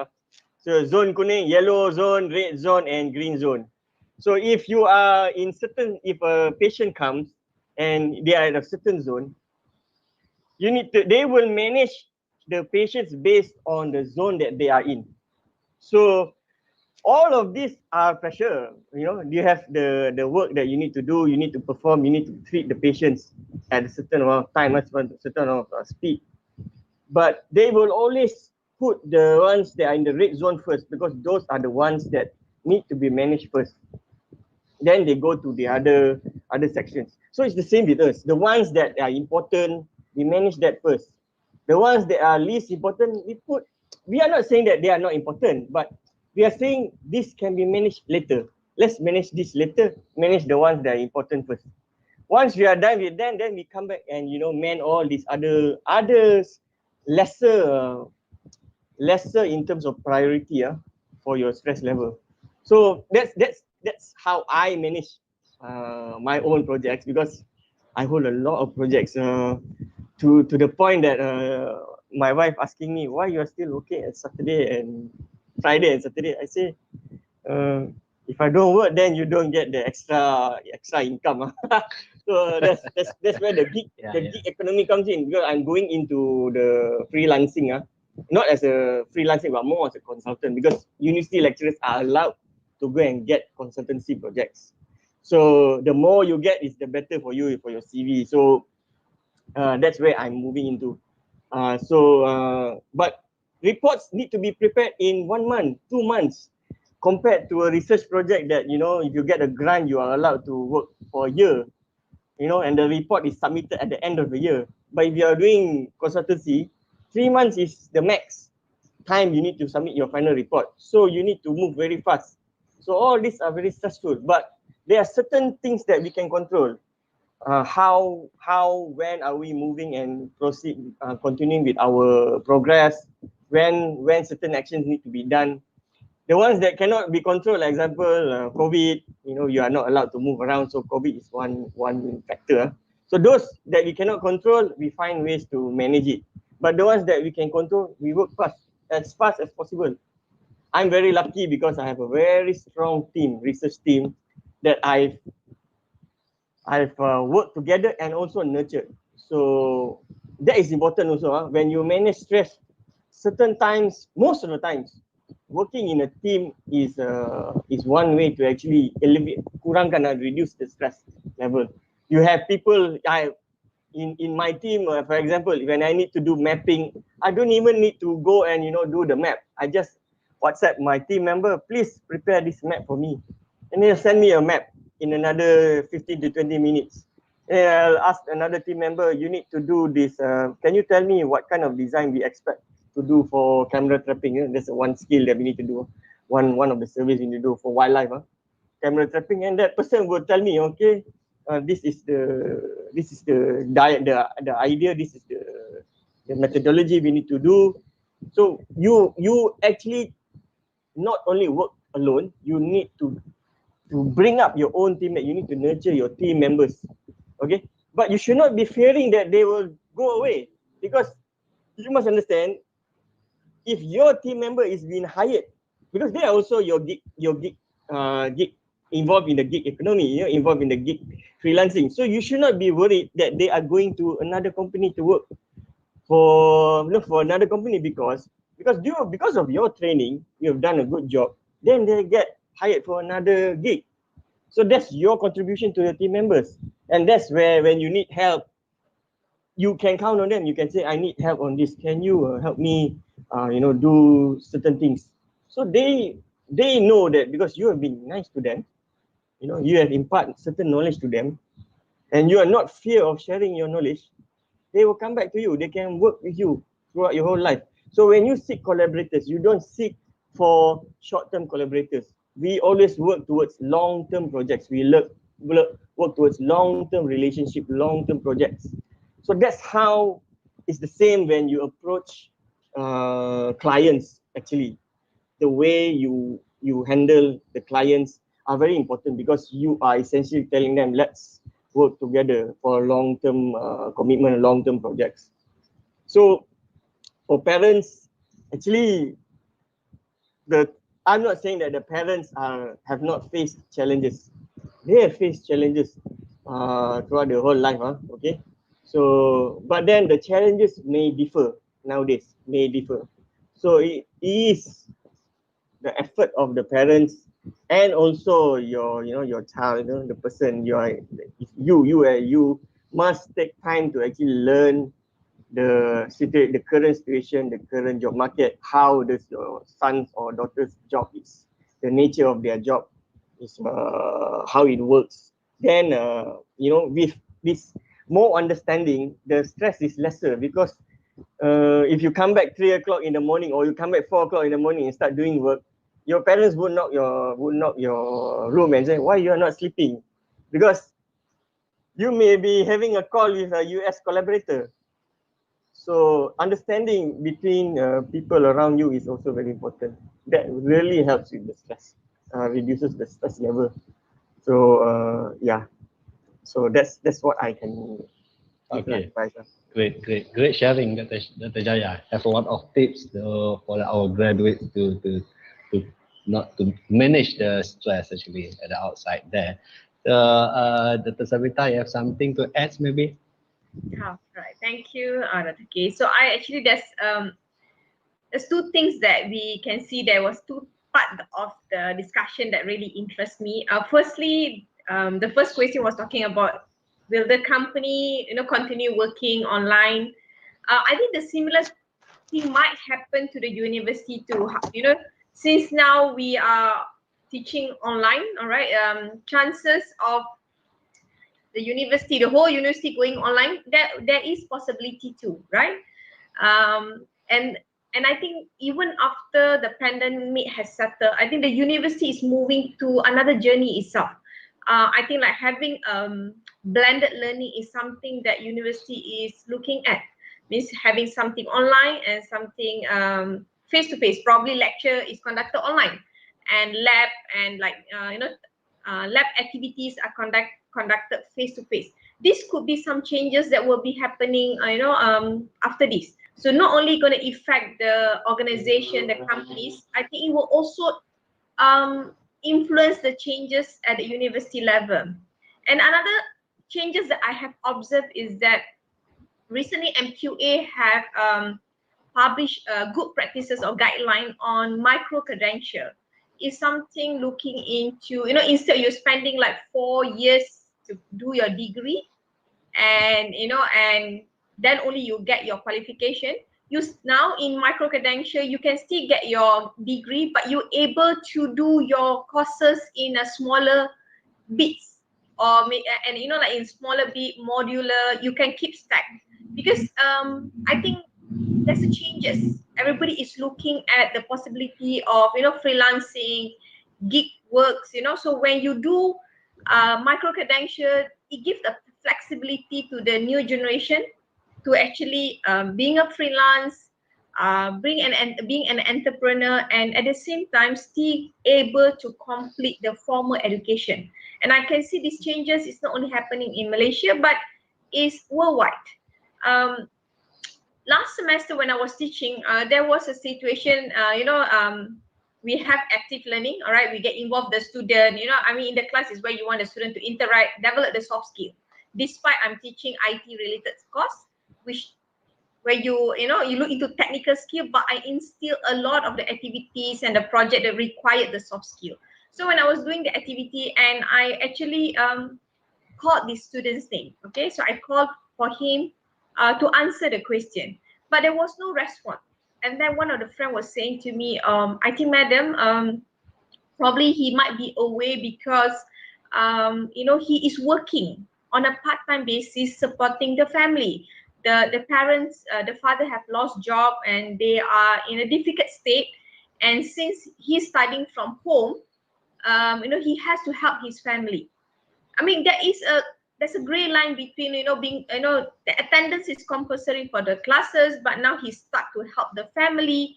So I can see there will be some changes into the education world together, and I think like micro credential allowing the flexibility of the student to take nano size or bit size of the formal education will actually help students that facing such situation or required to help the family because of the pandemic. So that's something that I observed that I think will be happening in the industry or even in the academia world. That's one thing. And second, I actually agree with what Dr. Jaya was saying that because if you're going to be a full-time employee and then you have a side hustle, part-time or freelance, chances of you going through burnout is very high, especially if you have families, you have kids, probably you will have even more responsibility and commitment. So I think finding the balance between it is very important. So I think the way you handle, the way you prioritize things, sometimes, we have to break into small manageable size of activities, right? So that when we complete certain thing, we can feel that we have achieved something. And I think it's very important for each of us to actually reward ourselves for every single little thing that you have achieved. So no need for you to like, okay, I have to complete, this big amount before I can reward myself. So probably, you completed something small, you reward yourself, and and then you move on to the next task. And like what Dr. Jaya was saying, having a team is very important. So maybe being a freelance, and especially if you being a freelance and you also working full time, probably you will need to have a team. So probably can split the responsibility with the freelancer, or you be upfront with your client that you have a permanent job and you're going to focus on the freelancing task during the weekend or after office hour. Because when you are employed full-time, you still have to give your commitments and your attention to your full-time job. So, and freelancing job or any other job, maybe after office hour or during the weekend. But having the balance, the work, family, life balance is also very important to avoid burnout, anxiety, depression, which is kicking in these days. Yeah. Back to you, Dr. Cairo. Dr. K, if I can just jump in 1 second to add to what Dr. Savita said. She's very right, yeah. That because we are in this space where sometimes people are having a full-time employment yet trying to do another gig, the one thing that I think it's important for us to realize is to ask ourselves, how much is ever enough? Today you will have a Honda City, tomorrow you will look at your neighbor who has a Mercedes or BMW, you will want that.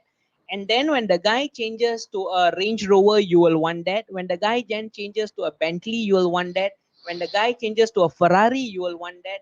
From a 2-bedroom apartment, you will go to a 3-bedroom landed property, to a semi-D, to a bungalow, to a mansion. It's never enough. It's never, ever, ever, ever enough. So please don't fall in the rat race of life. Start really understanding what is your purpose of life, right? By the age of 30, I was so crystal clear about the number of properties I wanted, the amount of bonuses I wanted to save and have, you know, in terms of my, what you call, cash reserve savings, right? Until I didn't sleep for 4 nights, right? I was on this, you know, the risk governance committee for our Pengerang Integrated Complex project in Johor. I was so excited to do work on it. I was finishing my master's, at a couple of speaking engagements the week after overseas and all that. I chose not to sleep for 4 nights. And at the end of the day, I went and meet in a massive accident at 12 o'clock at night after giving a talk to a Rotary Club, right? That accident became the biggest eye opener and the biggest blessings in my life, because today I know that I've realized one thing. Number one, I came to this world naked. When I die, even this wedding ring that I have over here, it's going to be given to my wife during my funeral. I take nothing with me. How much is ever enough? That's one question that we should always ask ourselves. And we need to really start becoming clearer and clearer in life about our needs versus our wants. We all want a lot of things, but how much do we need to live this life? And that then goes into what is the bigger purpose of your life. So that accident which I was sharing with you just now helped me to recognize that the purpose of my life is to empower and enrich as many people's life as I can before I die.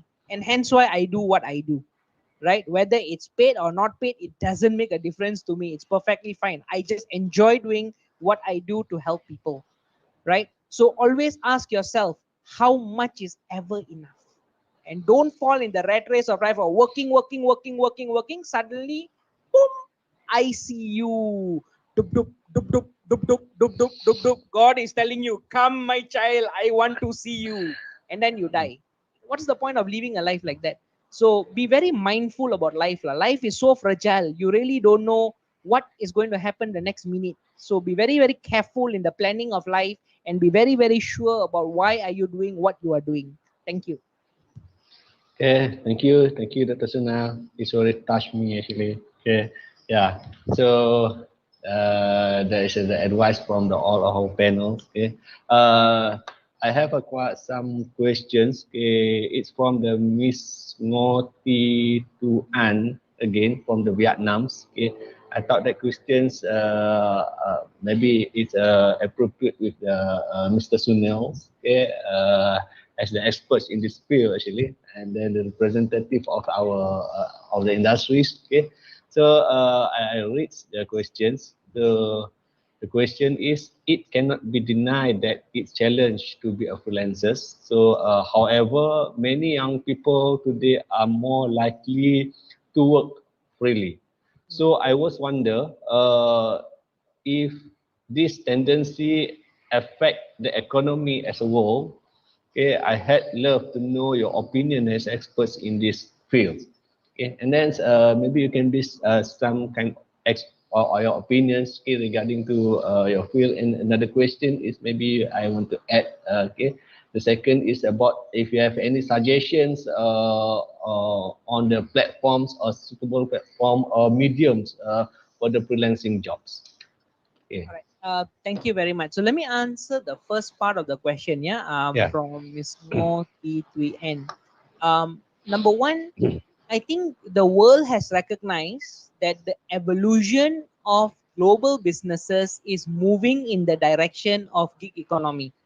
Number two, more and more countries are appreciating gig economy, and they notice that when a person starts off as a freelancer and he is able to provide great value, he will be able to get a lot more jobs. And like what Dr. Jayaraj said just now, you will eventually start working with team, which means you will hire people. Whether you hire on full time or you pay on project basis, you will hire. By that, you are actually churning the economy of the country, right? So actually, for any country, the more and more entrepreneurs they are, the more and more entrepreneurship programs they are in the country, the greater it is for the economy of the country. So I believe that yes, the way forward and the future is definitely gig economy. The countries will benefit more and more by virtue of gig practices. However, countries are still not ready 100% because the policies around gig economy are not put in place yet. So today, somebody who is working in, say, Shell or Petronas, but has a passion in baking cakes, right? I know someone who's very close to me who's doing that, right? Her income from the cake baking business may not necessarily go into her company's account. It may be going to her personal account. Now, there's no way government is able to track that. Why? Because she will go bali the tepung, the susu, the whatever, not as necessary for the what do you call cake baking. She will bake, and eventually money comes in her. So, if the country is noticing, and this is what Malaysia is doing, we are slowly working on the development of the government policies to facilitate, all right, the establishment of the gig structure, the gig economy punya, tax lah, benefits lah, all that kind of things, right? So the future is that there is a lot of benefit to the country, and we should encourage more and more young people to go into the space of what you call gig economy. Now, to the second question, Doctor, are there platforms? There are abundance of platforms, abundance. Right, one of the platforms that I will personally recommend people to go into is the one that MDEC has. MDEC has developed a very, very good platform, right, for freelancers to go in there, register your, skills and all that. You can actually then make, your business transactions all on that platform. You have got Fiverr, Fiver, okay, where you can get designers and web developers and all that, right? You have got freelancer.com, right? In fact, just 2 weeks ago, I gave a talk to UTM and I just showed them all the different, platforms on my slides. So there are, I think, 6 or 7 very, very established and safe platforms for you to market your skill sets, right? And earn a living from that, right? So that's to answer your question. There are some good platforms. Go ahead, go and create your accounts in there, upload your portfolios in there, show and prove your worth, and go earn that income that you need. Okay, thank you. Yeah, thank you very much, Mr. Sunil. Maybe Dr. Jaya want to add something, please. I can add a bit lah. Actually, if you look at the current social media platforms that we have, those are actually being used as a way to get clients. You look at how they are advertising their stuff all, and there are some like if you set up a website, and with that website also it comes together with all those promotional materials that can be fed into your Facebook or Instagram account. It's already there. The technology is already there. I'm more concerned about several things. Actually, one thing is the taxing system, because although yes, the freelancers don't have to report their income, their side income, but actually at the long term, this is actually a loss to the freelancers in themselves, because if you don't report your taxes, you cannot use that income. To example, you want to buy a house. Okay, just say your house you want to buy 200,000 worth. The house is worth 200,000. There's a certain amount of loan that you can apply based on your current salary slip. But if you were to, if you're earning way more than that from your gig jobs, those are not recorded, you actually lose out in getting the loan, because your salary is at that stage, that amount only. So you are only eligible for certain amount salary loan. So this is where the people who are running in gig economy lose out. That is one thing that they need to be aware of. So sometimes registering a company is better than not registering a company because of this kind of situation. But for me, I'm also actually concerned on the legal protection, because when you go for freelancing, it's very much dependent on the client paying you and you delivering the job. If you deliver the job and you don't get paid, you may face a situation where it's going to take you, a lot of money to go to the court and, get some form of protection. So that's where the importance of the government policy comes place. There should be a way to protect the freelancers and those who employ freelancers services. So that one I'm looking at the loophole there actually, because from my own consultation experience, at the university level, we have lawyers, we have our own law department, our legal department who will, manage all these contracts and this and stuff. But then when it's outside in the freelancing community, that may be something that maybe lacking lah. Okay, so that's also a job opportunity. You see, that's also a job opportunity.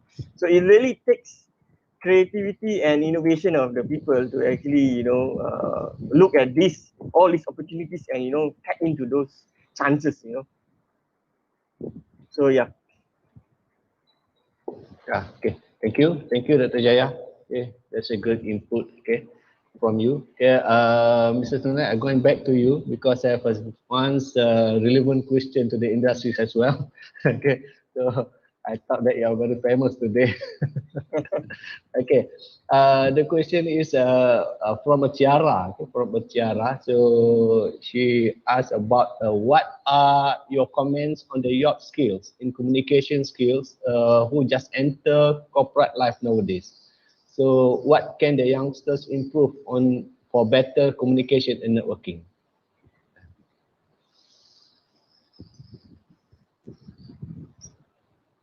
Unmute your... Yeah, correct. Yeah, okay. Thank you for that question. I think it's a very good question, a question that's close to my heart as well as something that I've been a very strong advocate about. Number one, the communication and the soft skills in general of a lot of the young people that's entering the workforce today is, to be honest, below par expectation, not par excellence, par expectation, right? And why does that happen is because, again, instead of talking to people and becoming close to people and learning and communicating and all that, we are so busy playing with our mobile phones and texting everybody. So when you ask them to write, they're excellent in writing. But when you ask them to open the mouth and start speaking and communicating, immediately you start detecting the defect that is there, right? So there is a significant opportunity for improvement in the communication skills and the soft skills space of our students. That is actually one of the biggest reasons why they are not getting jobs, and even if they get jobs, are not job of their dreams or job that really is what they want. Yeah.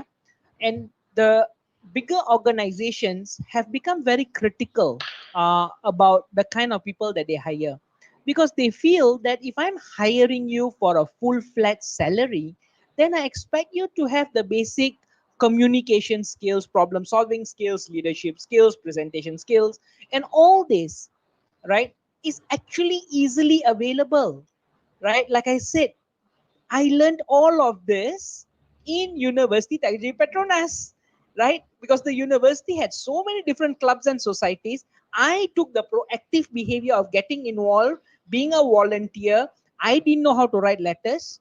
But when I joined the committee for TEC, Technology, Academic, Engineering and Career Excellence Week, right? I had to draft the letter, right? My lecturers who were our mentors and guides who corrected the letter, I sent it out to the stakeholders for sponsorship, right? I never knew how to go up to the platform and start, coordinating and, instructing people to do that. But being a facilitator for the Minggu Aluan Siswa, or the, Students Orientation Week, right? Started off by them teaching me how to do ceremony and protocols. 5th month or 5th entry onwards, for 10 semesters, I was actually heading the department or heading that ceremony and protocol team. I learned that. So the point of the story is, there is a great need for improvement in the space of communication and soft skills. Number two, how to do that is to encourage more and more people to get into the space of volunteerism, right? Because that's where they will get a chance to learn, make the mistakes, supported and advised by the lecturers and the teachers to correct it, right? they will be able to improve, right? Now, talking about networking, how do you do networking by just playing with your mobile phone, right? You think what? The CEO and directors of public listed company have got nothing else to do except play with what? Instagram and Facebook only? No, right? But these people are out there. I give you one good example. Do you know this organization called Suchi or Suchi, they call it? You know, it's a Buddhist NGO, for an example, right? And there's so many others like that out there, right? The moment there is a disaster, the entire group of volunteers are already there. You talk about Bulan Sabit Merah. You talk about the disaster relief group that we have. Volunteering in that, you will be surprised. You will bump into big organization leaders who are passionate about serving the community. They are jumping into it. Now imagine if you are in the same little team, you know, washing the longkang together with them, right? And you are doing it sincerely and they see your passion and this and that. They will contact you. 99.9% of my business today has come because of the volunteerism work that I started from my uni days until now. 99% of my business. You can go and check. My website is super duper outdated. I've got 7 companies, only 1 company got website. But I am busy. I'm packed. My schedule is super duper packed. Right? It's because of the word of mouth. Right? So the point is a lot of opportunity to improve, and the one easy route, you know, for us as lecturers, you know, advocates of soft skill and all that, is to just drive students back into the same university environment and continue asking them to really go back into doing what has helped me, right? I am who I am today because of the university's platforms that was created, from Rotary Club to the International Cultural Club to the Minggu Aluan Suisa to the Convo Fair. The only one club that I never joined in the university was Rakan Masjid, you know. But that also I used to organize activity bersama-sama dengan kawan-kawan kita di Rakan Masjid, right? So I really pray and hope that we can take that one message back on volunteerism and sharpening the soft skills of our young people, because that is currently the biggest issue why they are having difficulty in securing jobs in the industry. Okay, great. Okay, thank you, Mr. Sunil. That's a very great sharing, actually. I Okay. would like to add some points here. Please, Tata. So I think back to Tiara question again just now on communication skill. Simple example, okay, like today we're having the event, all right. This whole event, the back end that's supporting this event is actually students. Is actually my student, part of a student association in collaboration between Universiti Technology Petronas and KPMG. And all these students are in their second year. They're not even their final year. They're in their second year. They jump out of their comfort zone. You see the MC we have in the morning and the afternoon. They are all in their second year. But if you don't go out and volunteer yourself, take the challenge. I mean, it is okay to be fearful, and not to worry that you need to be perfect, because perfection does not come in, you know. But keep on, volunteer yourself, practicing, take up the challenge, learn from the mistake, and you get better from there. So this is one of the platform. As an advisor and as a mentor to this student, I'm pushing them out of their comfort zone. And this group of students practically is handling about 2 to 3 events every month. So we're talking about from a small scale to the large scale competition. They even collaborate with the industry. They collaborate with another university. Like what Mr. Sunil said, to one extent, probably do not know how to write a memo, a proposal, how to do the script or this and that. But that's the reason why you have the advisor, you have the mentor at the university level. This is where you take the opportunity, to learn as much as you can and, go all out. Because this is where you build your confidence. This is where you build the skill, and I think today after, probably after they have MC, becoming the MC, and after that, you put them in any environment, any situation, talking to any level of management or industry people, they will have the confidence. So this is one way, not only to build your communication skill, but it's also one way to network. So this is basic example of how the students are building their communication skill, their soft skill, their networking skill. Back to you, Dr. Cairo. Dr. K, sorry 1 second. Just to add on one more point yang I lupa tadi, but Dr. Savita punya conversation triggered, yeah. Okay, A proceed, lot proceed. of young people today are not even, see, they spend a lot of their time on Facebook, on Instagram. But if you can just cut off 1 hour of your life from that, you know, not so effective and efficient space and spend it on LinkedIn, you will actually find a lot of the top world leaders who are there. From our ex-Petronas punya chairman, Tan Sri Wanzul, right? To the CEO of even Facebook, to the CEOs of, you know, all the MNCs and GLCs that you can be aware of, right, are all actually on LinkedIn.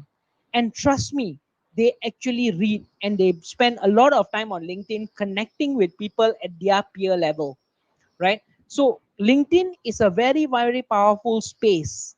But the only risk of LinkedIn is you cannot be seen in a club or a bar or a party, you know, smoking away, taking drugs and all that, and post photos there, because that will guarantee you will never get job. You want to do that, you please go and do that in your Instagram or Facebook. LinkedIn is a professional networking platform for the space of recruitment, for employability. So when you go into that space, what you do some knowledge sharing. You see certain critical issues that's going on in the country. If you have some ideas and solutions, just throw your thoughts and put it out there. You will be surprised how LinkedIn has actually created jobs for so many people. I remember when we were doing the HRDF and the Talent Corp career coaching, right? Dr. Savita is one of our very active volunteers doing free career coaching for people there, right? We always encourage every coachee to go into the space of what you call LinkedIn, right? And almost everyone that we had recommended and who were building their profile very diligently with professionalism and all that have come back to us and say, hey, I at least got job interviews. No guarantee on getting a job, but at least that became a route to job interviews. Once you get a job interview, the what you call the stage is yours. You perform well, you prove your worth, you get the job. You bullshitted in your CV, if I can be very harsh, you paid someone to write your CV and goreng your CV, and you cannot answer the question, then may God bless you.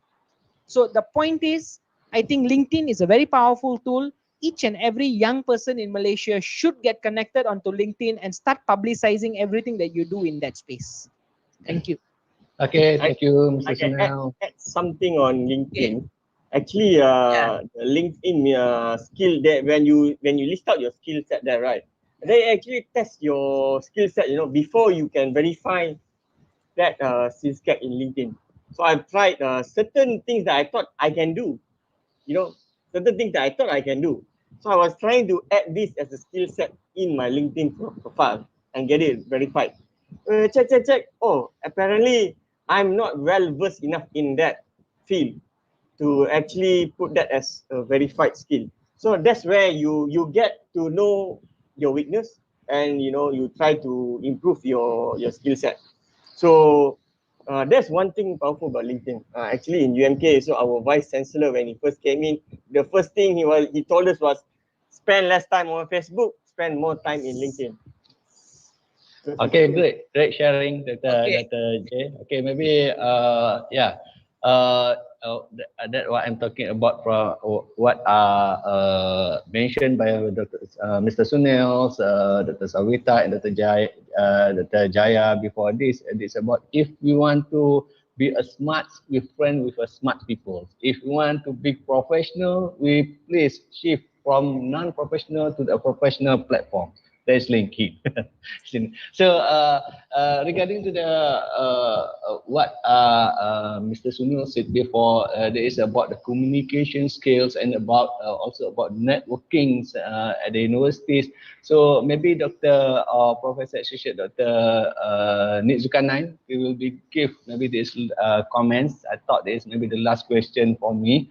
Okay, so if we're looking to that communication skills and networking skills, we want to inculcate all of that skill to our graduates, for example. So maybe they want to gain their communication skill. Maybe they want to uplift or elevate their networking, but they don't know how to do that actually. So maybe Dr. Nick have any suggestions or any tips, okay, how to encourage, okay, all of the graduates, okay, to gain or to uplift their communication skills and networking. Okay. Okay, thank you very much, Associate Professor Technologist Dr. Khairul. So it's true, maybe we have discussed the most important thing is to strategize, how we can strategy. Even though we as a, education provider, we need to strategize how we can harvest this talent, talent among the student. We bring the industry into the campus. So that is our approach, as we conducted in our university, especially at a faculty creative technology and heritage. We have introduced, encouraged all the students to participate in gig economy. So recently, last year, I think we have introduced a gig economy center at faculty creative technology and heritage, and we have a very good feedback from the student, and not only from our faculty but from other faculty as well. And throughout that, we have also improved our, we have developed the incubator, as part of the education infrastructure, so that the student, not only can practice but can translate their knowledge, their understanding in terms of communication, how to interact with the industry, how to interact with the potential market, how to be creative and innovative. We have developed two incubator existing now at faculty creative technology and heritage. We have the CAC, Creative Acceleration Center, and also the recent one, we have developed another incubator that focus on creative industry, which is we call this Creativation Lab DG Hub. So these are the infrastructure that we develop, not only the physical infrastructure but the soft infrastructure that can support our students to be more excellent, okay, in doing, to manifest their knowledge to the practical work. So now that this is our approach that we're using. And maybe the most important thing, maybe from the discussion, I know that the strategy will be, we cannot rely only on one job. Even though you have freelancer job, you have to look into the permanent job, be more stable on your income and to survive. And when you want to get more income or more like financial stability, you need to find some freelancer job by using your own talent, your own creativity, and your own skill that you have, and you gain more to improve your financial stability. But that's the thing that we need to look into. And in recent research, done by LinkedIn also, they have to highlight the certain, the about 15 job title that will be, we have highly potential that we need to focus to identify. After the COVID pandemic, situation now, the first is like on the first one is a frontline e-commerce worker. So you manage all this e-commerce activity, because you need to receive the order online and so on. You have to have this job also.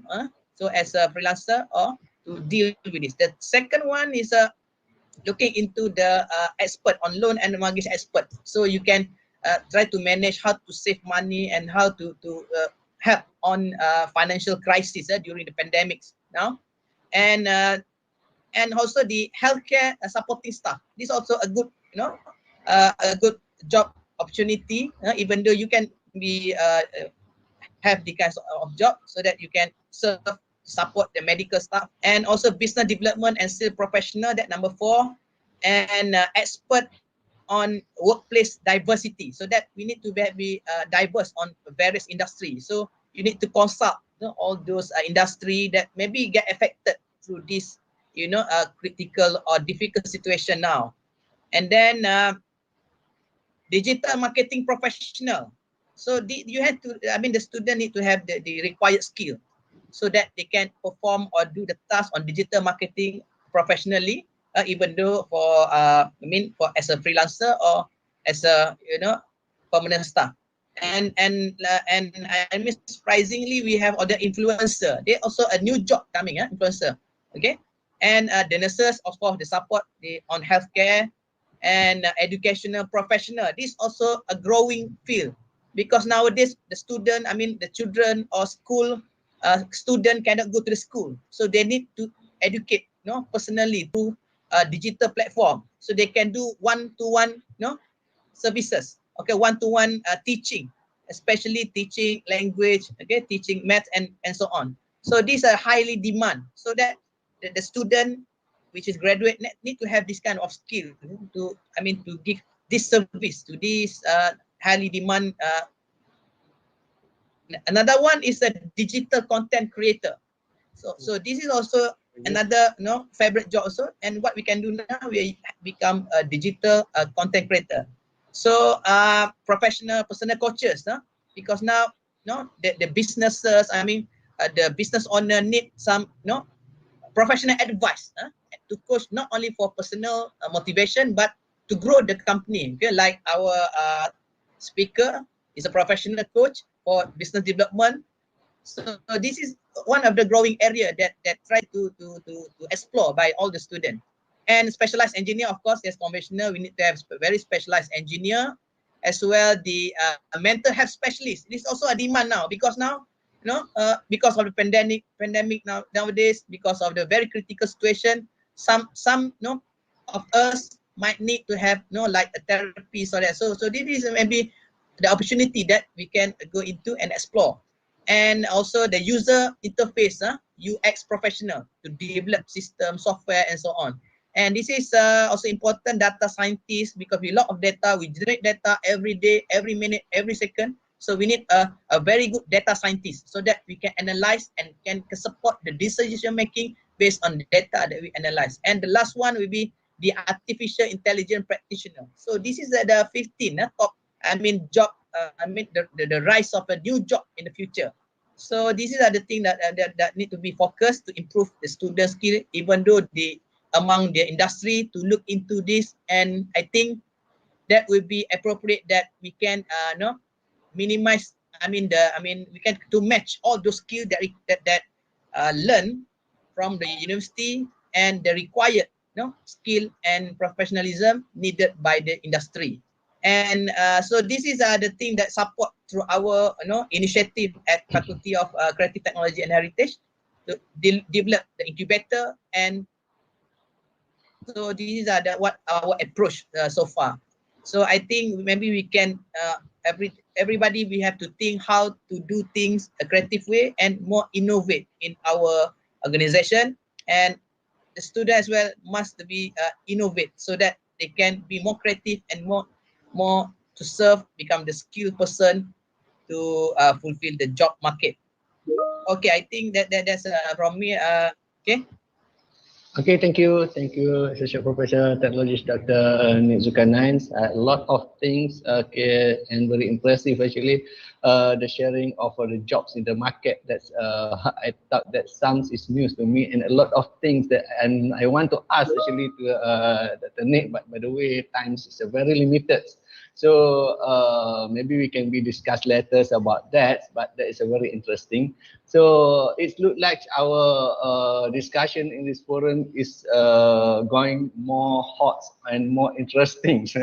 It looks like nobody want to stop. But by the way, it's a very limited time, so we need to stop at the one line. So we will cover actually for the all thing about the qualification and certifications, about overqualified and underqualified industrial readiness and recruitment of hirings. We also covered some kind of in the perspective or the acceptance from the parents. And then the flexibility that is very interesting also. There's about the fixed working hours. Okay, we shift to the flexible working hours, and then also the most important thing is the work-life balance to the work-life integrations. That's what I remember that. Okay, so So guys, maybe all of the graduates at the outside, all of the audience at the outside there. So hopefully all of you got my message from all of our panel, got the opinions, maybe some kind of suggestions, maybe some kind of maybe any knowledge for all of us. So please equip yourself for a bright future you will embrace some days. So keep it up and never ever give up. Okay. Finally, I want to say thank you very much to your full attention on our forums today. Congratulations to all organizers and committees who have worked very hard to organize this webinar. And lastly, thank you to all respected panelists who give a very precious information to all of us. See you next time. So bye, and give or pass the button to the MC. Thank you. Okay, Thank you. thank you, Dr. Cairo. Thank you, Dr. Okay, Cairo. thank you. Thank you, Dr. Carol. Thank you. Thank you. Thank you, Dr. Cairo, and our respective panelists and all participants for tuning in the afternoon forum and the Q&A session. I hope it benefits you as it has benefited all of us. Next, please be reminded that you are required to fill in the feedback form at the end of the afternoon session to claim your e-certificate. Now, similar to the morning session, we will be having a lucky draw this afternoon. Stay tuned to see the 3 lucky winners.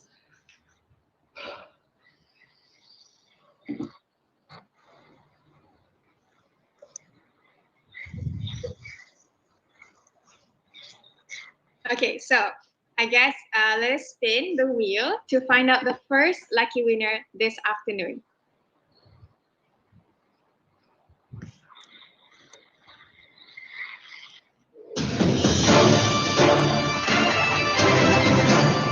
Okay, so our lucky winner this afternoon first goes to Deshi Fitri Amalia binti Ridwan. So Deshi Fitri, please ensure your presence by saying yes in the chat box. Calling for Desh Fitri. I hope I pronounced that name correctly. Calling for Desh Fitri. Wines.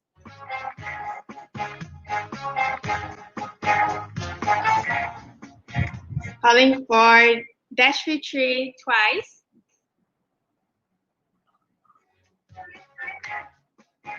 And last call for Desh Fitri. Okay, so it seems like we don't have any replies from Desh Fitri. It is rightful to pick out the next lucky winner. Shall we begin?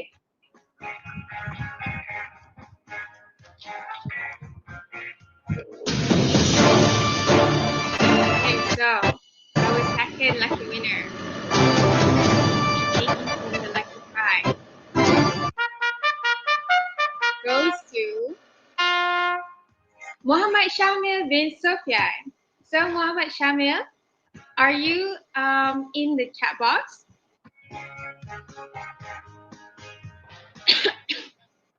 Please ensure your presence by saying yes or say I'm here in the chat box. So Muhammad Shamil, calling for Muhammad Shamil 1. Muhammad Shamil twice.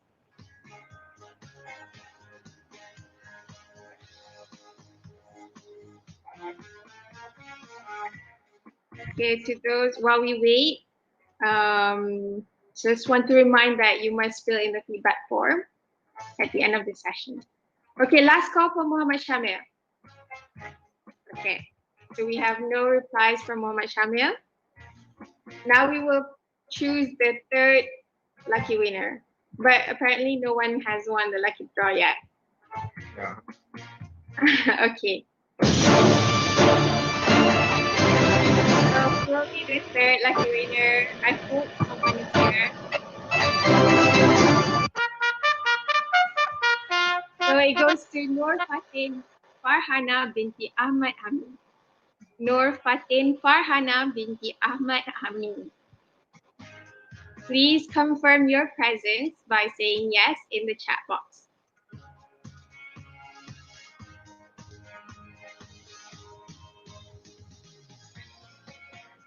Nur Fatin Farhana binti Ahmad Amin. You are the third lucky draw winner. But apparently if you are in the chat box, you are the first one to take home the lucky prize. Nur Fatin going once. Nur Fatin going twice. Last call for... Okay, so we have Nur Fatin Farhana binti Ahmad Amin in the chat box. Okay, after this talk, our team will contact you for the prize clearance. You have two more lucky winners to choose from. So we should proceed.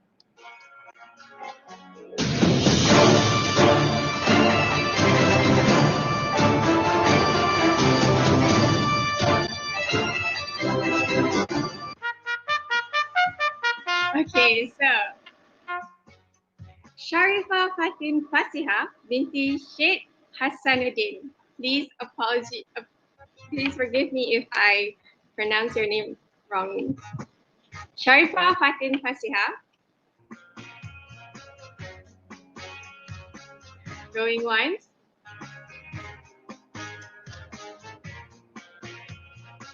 Sharifa Fatin Fasiha going twice.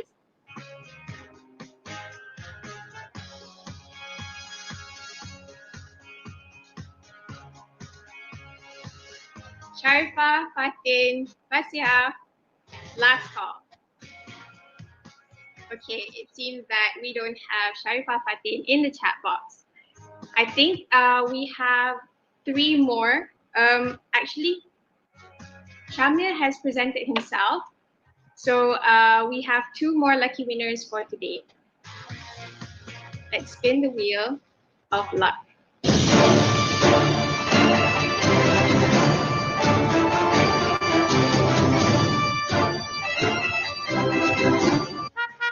Okay, so the next lucky winner goes to Shahid bin Ahmad.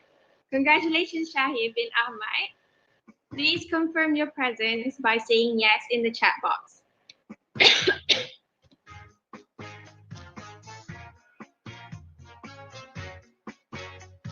Shahid bin Ahmad, you have won the next lucky draw. Please confirm your presence by saying I'm here or yes. Calling for Shahid once.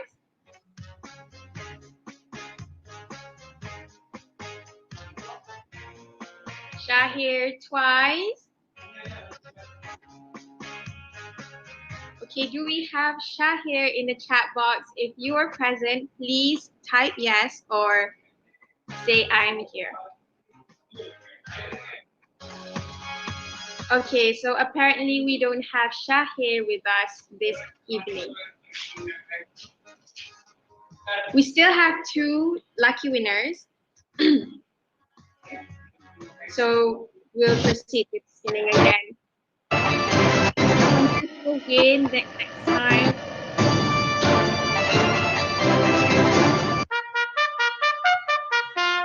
Okay, congratulations, Nguyen Phi Quang. I'm so sorry if I pronounce your name wrongly, but I think I saw your name in the questions, asking questions. So I hope you can confirm your presence by saying I'm here or yes in the chat box.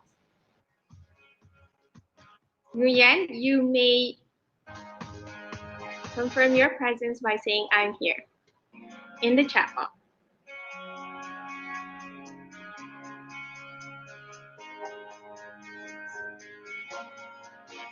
Calling for Nguyen once.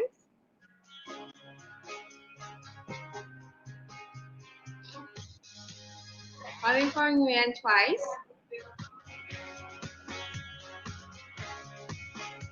Last call for Nguyen.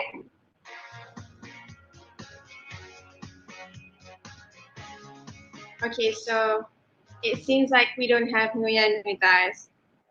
Unfortunately, we have to continue with the next winner.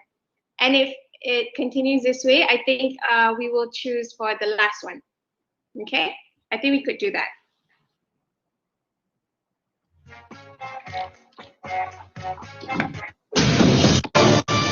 Okay, so our last lucky winner for today.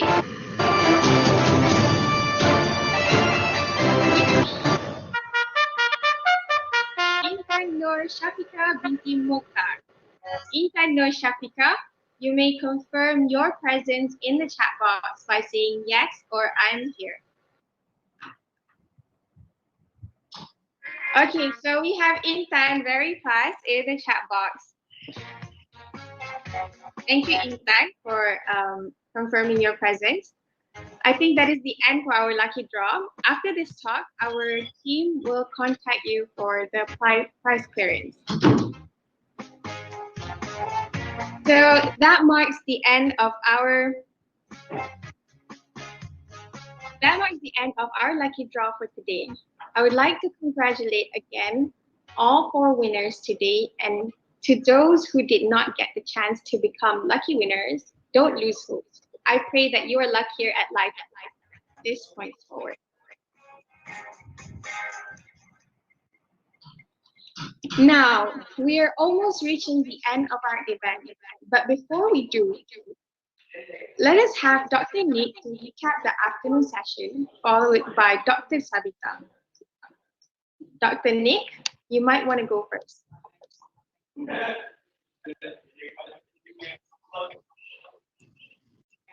Okay, thank you for this. I think we have maybe some recap on this evening session. We have looking into various perspective on how, I mean, the advantage on for job, permanent job, and the option that we have for freelancer. So each of this approach or strategy that we choose for job that have their own advantage and disadvantage, but then there now is an option for now. So the most important thing is a strategy, how we can strategize the opportunity that we have now, and what are the options that we have to ensure the survivability of our job, or maybe especially for the graduates or the university graduates, to learn what are the opportunity and what they have. Because now the looking for a job is quite challenging right now, because the new job opportunity need to be discovered, and we need to explore more opportunity out there, and we look into various perspective on the discussion. We're looking on the psychology part, how to react with this critical environment or situation now, and what we can do. And a lot of the speaker give more on the suggestion, like how to deal with this dilemma and conflict. But each of the speaker also highlight some of the very important message to all the graduates, even to look into the suitable job and what the option you have, and how to manage the psychology impact on the current critical job market. And the speaker also discuss something on how we can uplift our skill through required skill that by the industry. So a lot of feedback also from industry to suggest, okay, what to be improved as a student, and what are they as a industry players, how they can support, okay, for continuous learning, to support the continuous development on the skill, so that the graduates can get their love job, and how they can be part of the professional talent that can build the country. And I think that's the recap some of the discussion for this evening and afternoon session. So maybe technologies Dr. Sabita want to add.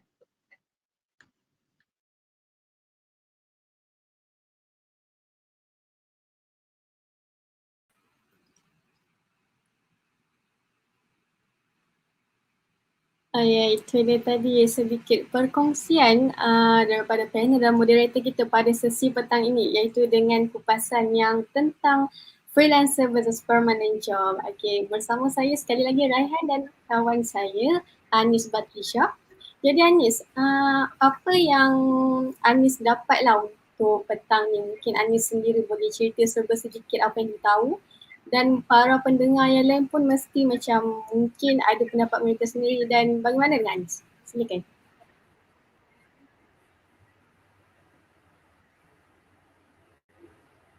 Okey Kak Rai, jelas tak suara saya? Jelas. Okey, jadi melalui kupasan dan perbincangan daripada panel-panel yang hebat tadi berkenaan freelancer versus permanent job, jadi saya nampaklah both situation ni dia ada advantage dengan disadvantage dia, macam yang panel nyatakan juga. Jadi dia depends on individu tu sendiri. Dia nampak dia punya kemampuan, dia punya kemahiran dia mau ke arah mana. So if let's say dia memilih ke arah freelancer, dia kena tengok requirement yang ada untuk freelancer. So contohlah dia kena ada skill, dia boleh fleksibel dalam apa jenis situasi, sebab dia akan berkomunikate, dia akan jumpa dengan pelbagai jenis customer. So dia kena fleksibel dengan benda tu. Lepas tu yang paling penting sekali lah, macam yang Prof Nick katakan, strategi untuk grab opportunity tu yang paling penting, lagi-lagi dalam zaman ekonomi yang sekarang ni. So kalau boleh kata kalau kita lambat, kita terlepaslah peluang tu. So either kita dalam freelancer ataupun permanent job. So kita memang kena ada strategi untuk grab opportunity. Ya, terima kasih Anis. Betul apa yang Anis katakan tadi, yang kita perlu grab opportunity. Tak kisahlah graduan ataupun para mahasiswa di luar sana, yang kita kena bijak cari peluang, ambil peluang untuk tunjukkan bakat kita sendiri.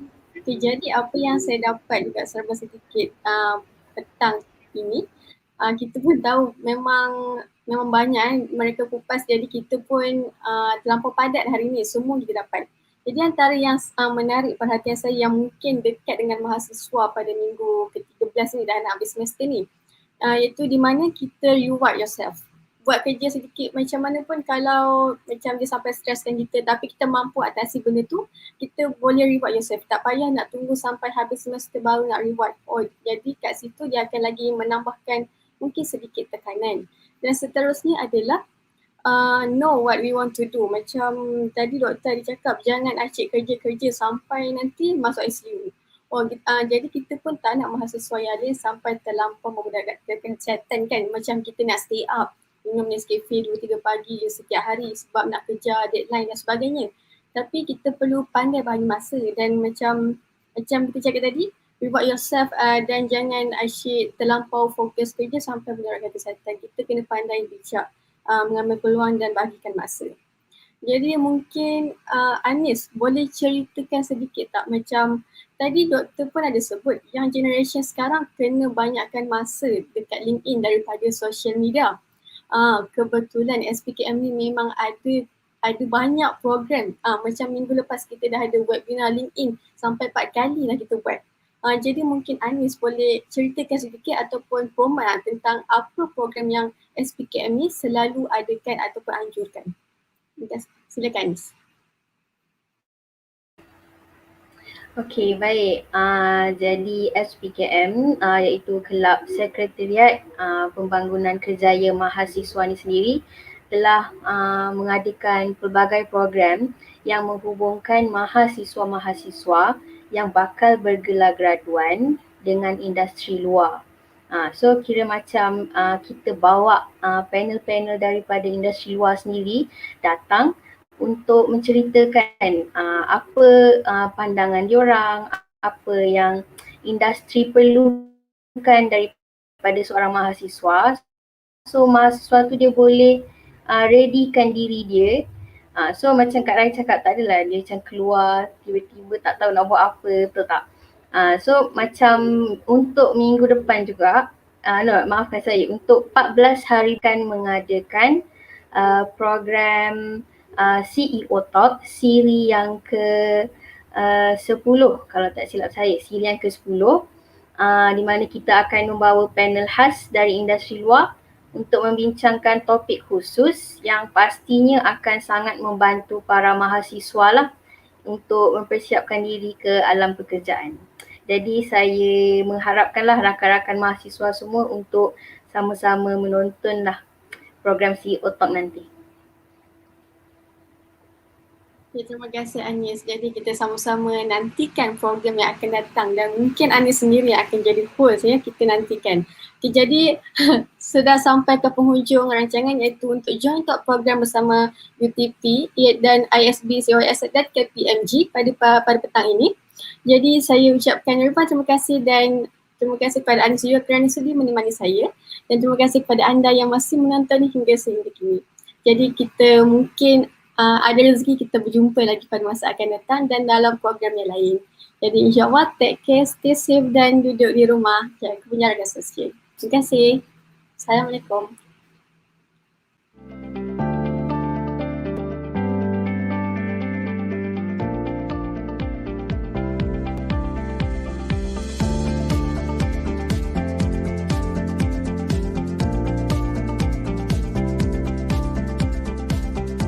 Assalamualaikum and hi. I am Anis Ayuni binti Abdul Rahim, age 24 years old and hail from Machang, Kelantan. Ready to know me better? Let's go. I am an undergraduate student in Bachelor of Entrepreneurship with a major in Commerce from Faculty of Entrepreneurship and Business, Universiti Malaysia, Kelantan, with an outstanding CGPA of 3.35. I've attained Band 4 in my Malaysian University English Test MUET. Apart from mastering English, I am very well possessed expertise in bahasa. And I can converse in basic Japanese language. Hajime mashite, watashi no namai wa Ayuni desu. Yoroshiku onegaishimasu. I'm the owner of my own business, that is Photobooth business. This is how I enhance my editing skills. Although I'm occupied with the business, I'm able to balance my time for work and studies. I am dedicated and passionate, and I can guarantee that you won't regret hiring me. I would be very much delighted to be a part of your establishment and grow together. Do I meet your needs and expectations? Check out my details. Or you can contact the referral. Thank you for watching. Bye.